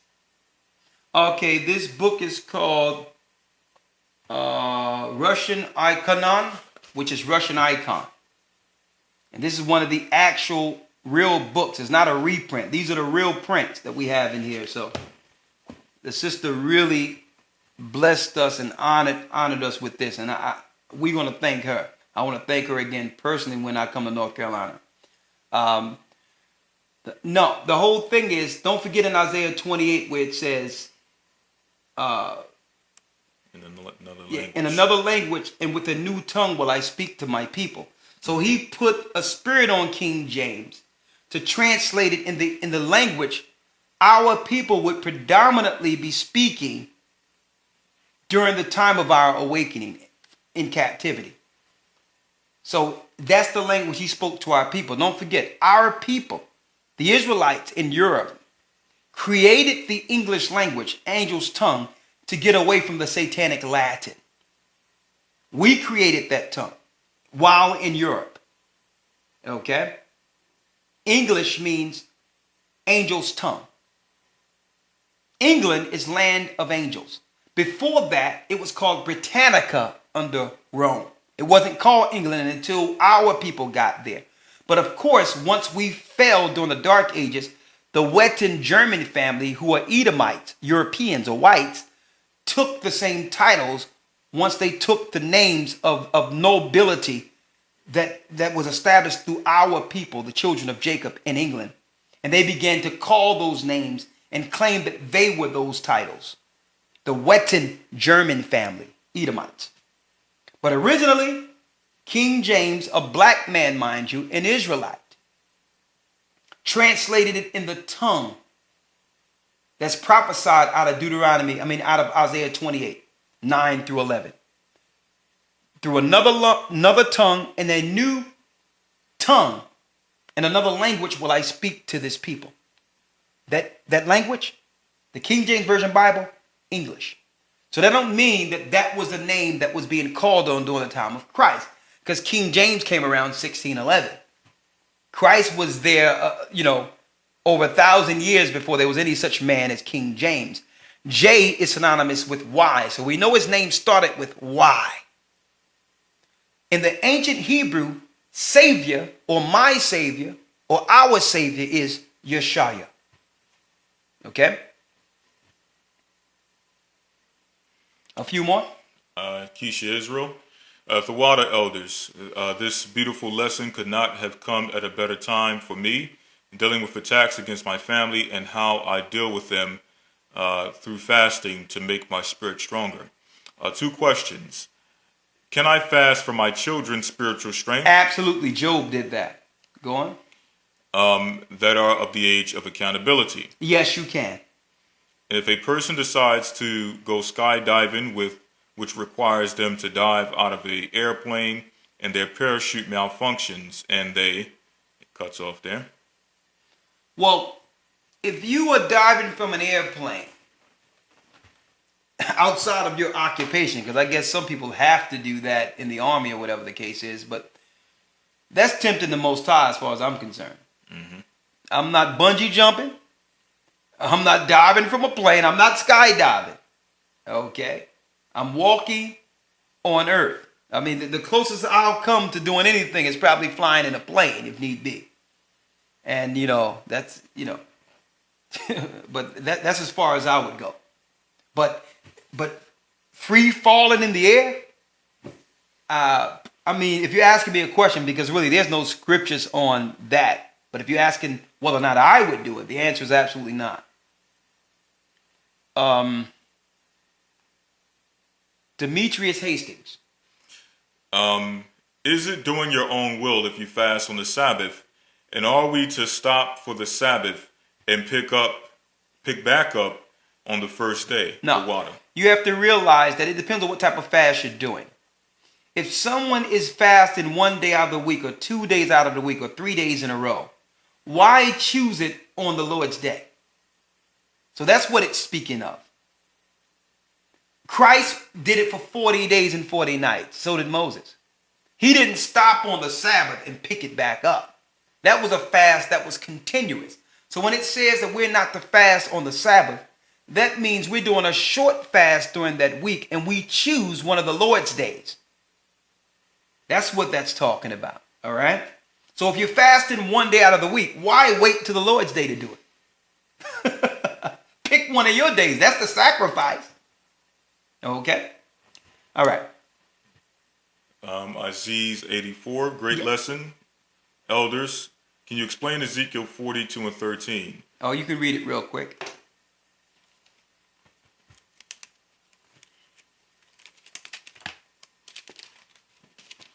Ezekiel 42 and 13. Yeah. Then said he unto me, the north chambers and the south chambers, which are before the separate place, they be holy chambers, where the priests that approach unto the Lord shall eat the most holy things.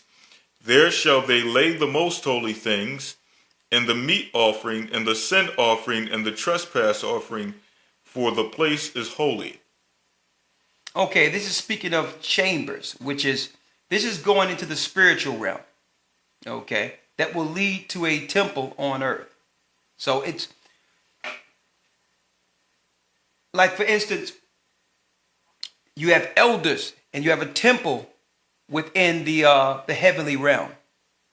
You have the elders within the heavenly realm. Okay? So you have different scriptures where it's talking about quarters or things that are going on in the heavenly realm and them looking down into the earth, seeing the priests worship the sun to the east and all these things when you read in the book of Ezekiel. All right? So with this, when it talks about chambers, it's actually speaking of heavenly chambers. But I would have to go into a complete lesson on that in particular, which I don't have no time for today. But I'm going to go into that to show the difference of when it's speaking of the heavenly realm or the earthly realm when it comes to the quarters and the chambers in the book of Ezekiel. All right? What's next? Can't quite get what about Isaiah 7 and 14 and Matthew 1 and 23? According to the scriptures, what the meaning of Christ? Why don't mention elder? Okay. Let's go to Judah. One moment. Judah 12. What's that? The water elders for the lesson. Many of us needed this. My only question is, how do you determine a proper time frame for a particular fast? Well, again, that's up to the individual. If you see that you are dealing with something and struggling, there's no certain time that happens. If something comes to your mind in which you need to make a commitment to the Most High, there's no set time for that. That's up to the individual. It's through that time you go to your closet or go in private and pray to the Most High and come up with a fast or a solution for what you're looking for or from the Most High. What you're looking to overcome or need help with from the Most High. So that still comes with you being accountable based on a time set when the Spirit gives you that time. Okay, because I can't tell you, sometimes it can come on you 2, 3 in the morning when you will get up and say, well, I have to do this. I'm thinking about changing something. Okay, so it's no set time. It's all in the Spirit. The Most High will guide you in that. Okay? What's next? Shalom for such a treasure given to us through this in all lessons, the water Rabbah. My question is, would sleepwalking be considered a type of demon possession, especially if one tends to hurt themselves at times? Well, I'm going to tell you, that's another telltale sign of demon possession, where the vessel have taken hold so hard that when the person sleeps, the demon then took over the vessel so strong that it will actually get up and walk and still try to use the vessel while sleeping. That's a key telltale sign of horrible demon possession. I'm going to tell you, some of these things come in through games and all that, brothers and sisters. A lot of people be having these Ouija boards and playing with these Ouija boards and playing around. That's no joke. That's a high satanic. It's not a game. That's a medium between the physical and spiritual world. That's what that is. High witches and Celts and Druids use that even in ancient times. They made it a game so that, again, demons will have entry. Will gain entry. Okay? So you got Ouija boards and you have other things people doing with astrology and all that. You're letting in demons. Okay? You're letting in demons straight out. So you have to be careful. And what movies you look at. Some people look at movies, and some of these movies, like Harry Potter and all that, these are real incantations and demon invocations and all that they're doing with these chants and all that. So Satan have used the principalities, him being the principality, of the air. He used these airwaves, the computers and the TVs and the radio and all that to get into your house as entry. So when you see some witches who may look cute to you and all that, because that's what Hollywood does, and they're sitting there making these and sitting there chanting and all that, it's in your house too. It's not in that studio no more. These are spells they are casting.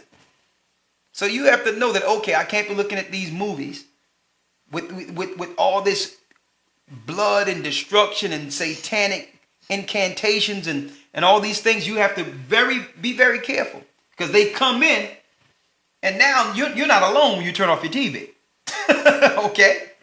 These are doorways or windows. Okay? What's this?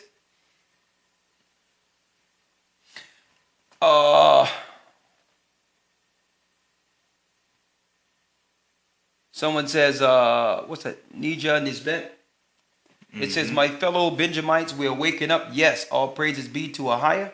Oh, thank you. Praise to the Most High. Thank you, brother, for waking up. Thank you for staying strong and praising the Most High's name a higher. Thank you, brother. But anyway, but we still need help, Judites.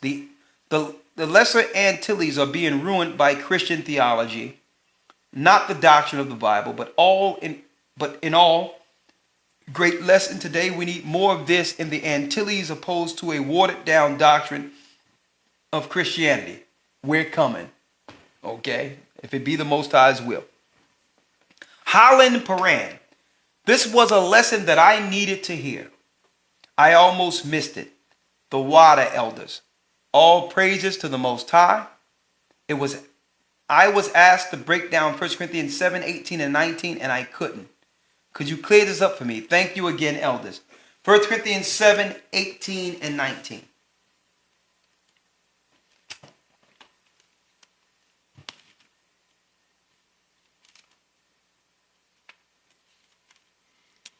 First Corinthians 7, chapter 18 and 19. Yes. Is any man called being circumcised? Let him not become uncircumcised. Is any... So if any man come to be circumcised, that means a man of the law, cleansed, healed of the law. So the circumcision, brothers and sisters, is the law. Read it again. Is any man called being circumcised? So that means you're called being a Jew or circumcised. Read. Let him not become uncircumcised. Don't become uncircumcised. Don't now deal with the ways of the Gentiles. Another way of uncircumcision, if you have a Jew who's not dealing with Christ, or an Israelite that's not dealing with Christ, he's uncircumcised. Read. Is any called an uncircumcision? Is any man called an uncircumcision? Let him not be circumcised. When he says let him not be circumcised, let him now not be ruled by the law of Moses. He must be circumcised in Christ, or in the heart. See? Read. Verse 19, circumcision is nothing, and uncircumcision is nothing. When it says it's nothing, none of these things mean anything if it's not in Christ. The circumcision of the heart is what matters. So if you're dealing with the law and you don't have Christ, circumcision develops nothing. You can take off the foreskin of your member on the 8th day all you want. It develops nothing. If someone is uncircumcised and they're looking to Moses and not Christ, it's nothing. Without Christ, there is no circumcision. That's how you break that down. Without Christ, no circumcision. Christ is the circumcision. Okay? What's next? Brother Tony, the water, Elder Rawchaa, and Elder Lawya, a powerful and much needed lesson for our family. Praise the Most High. Shalom. Just asking, when are you elders coming to Minnesota? We're coming to Minnesota soon. We're going to hit you all up. Don't worry about it, Brother Tony. And thank you. Just keep your ear to the ground. We're going to make announcements for those areas the same way we did for the areas today. We're coming. We're setting up a church in Minnesota. Matter of fact, we're coming to deal with the television program that the sisters set up over there for us to come. All of you. So we're going to set up the television program there, and we're going to set up the churches there. And if it be the Most High will, I know you'll help us. You've been operating with us a long time, and I can't wait to meet you. All right? Personally. Let's see. One here says, didn't see that scripture in Testament of Solomon 5, 6 through 7. Next one, 11:11. Deuteronomy 14:5 reference the deer as clean alike. What does it mean? Deuteronomy 12:15 through 6. I'm assuming it's the same chapter they're referencing. So what is the question?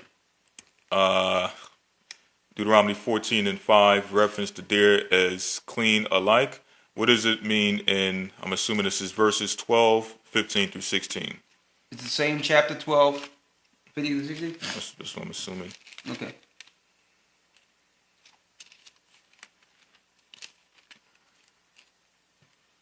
Deuteronomy 14:5.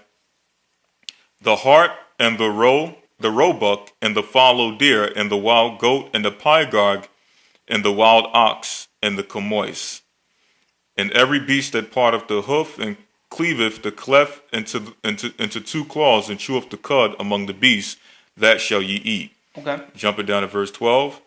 But these are they of which ye shall not eat: the eagle and the ostrich and the osprey, and the glede and the kite and the vulture after his kind, and every raven after his kind, and the owl and the nighthawk and the cuckow and the hawk after his kind. These are fowls of the air, birds. You can't eat the ones they're speaking of here. Mm-hmm. That's all that's saying. These are more scriptures breaking down the laws concerning foods. We can only eat clean foods. I was speaking to a brother the other day, and he went right to Timothy when he says, "Well, what about the foods that was given at Thanksgiving?" In the church, they tell you Thanksgiving is praying over it. No, you have to go in the Old Testament and look at what the Thanksgiving offering was. That's why it mentions their foods or animals the Most High made to be received with thanksgiving. He never made a pig to be received with thanksgiving, nowhere in the Bible. So you must go into the Thanksgiving offering in the Old Testament. All right, I think I know this is chapter 12. I think he's referring to the chapter 12, 15? Mm-hmm. Yep. All right, go ahead. Chapter 12, 15 through 16. Notwithstanding, thou mayest kill and eat flesh in all thy gates, whatsoever thy soul lusteth after, according to the blessing of the Lord thy God, which he hath given thee. The unclean and the clean may eat thereof. When it says the unclean and the clean, it's not talking about eating unclean animals. Mm-hmm. It's speaking of people there. Right. Israel and the strangers, or Israel and those that are not clean. Mm-hmm. Because you had people that went into the temple that was clean and people that was unclean due to whatever the case might be. They can eat the offering. So the clean and unclean there is not speaking of animals. They're speaking of the people, because people can be clean and unclean also. Mm-hmm. Right. Proof of that, when you go over a few chapters in the 14, it then tells you what is clean and unclean. Yeah, let's go there real quick. Let's go to the precept for that, to clear that up. Deuteronomy chapter 14. Ye are the children of Israel. You are the children of the Lord your God. You shall not cut yourselves, nor make baldness between your eyes for the dead. For thou art an holy people unto the Lord thy God, and the Lord hath chosen thee to be a peculiar people unto himself. Come on. Jumping down to verse 3. Thou shalt not eat any abominable thing. Thou shalt not eat any abominable thing. Get the precept for that when it says clean and unclean.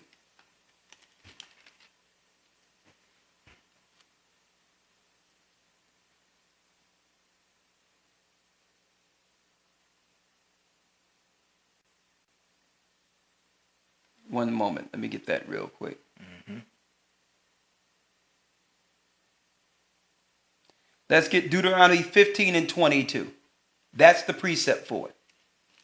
Deuteronomy 15 and 22 is the precept. Matt, read it. Thou shalt eat it within thy gates. Thou shalt eat it within thy gates. The unclean and the clean person. The unclean and the clean person, not animal, shall eat it alike as the roebuck and as the hart. So it's speaking of people, mm-hmm. not food right there in the 12th chapter, okay? So you go to Deuteronomy 12 and you get the the precept, right? You go down to the 22nd verse, right? But the key thing is to go to the one that I've just mentioned. Deuteronomy 15 and 22. That's the precept that is showing you that the clean and unclean is speaking of there is persons. And is disingenuous and also deceitful. For anyone to claim that that's talking about food when they know the Most High gave the same people clean food in the law. That would be a contradiction. So it can't be saying, the Most High is not going to say, don't eat this an abomination in one chapter. And then in another chapter, say, eat anything you want, clean or unclean. No, that's people.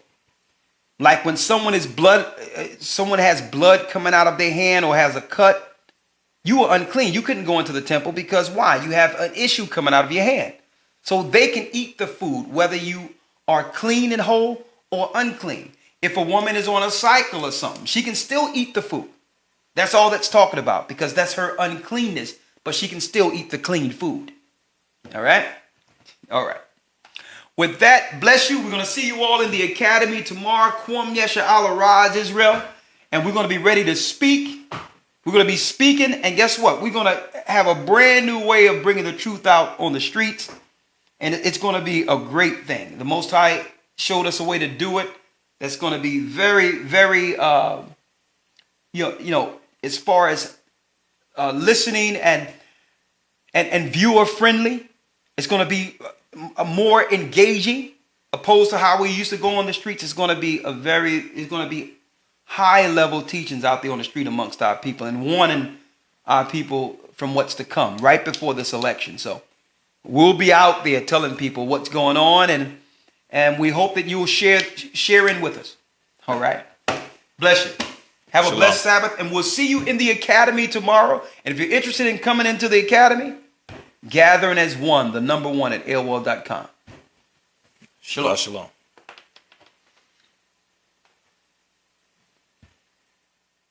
Bless you.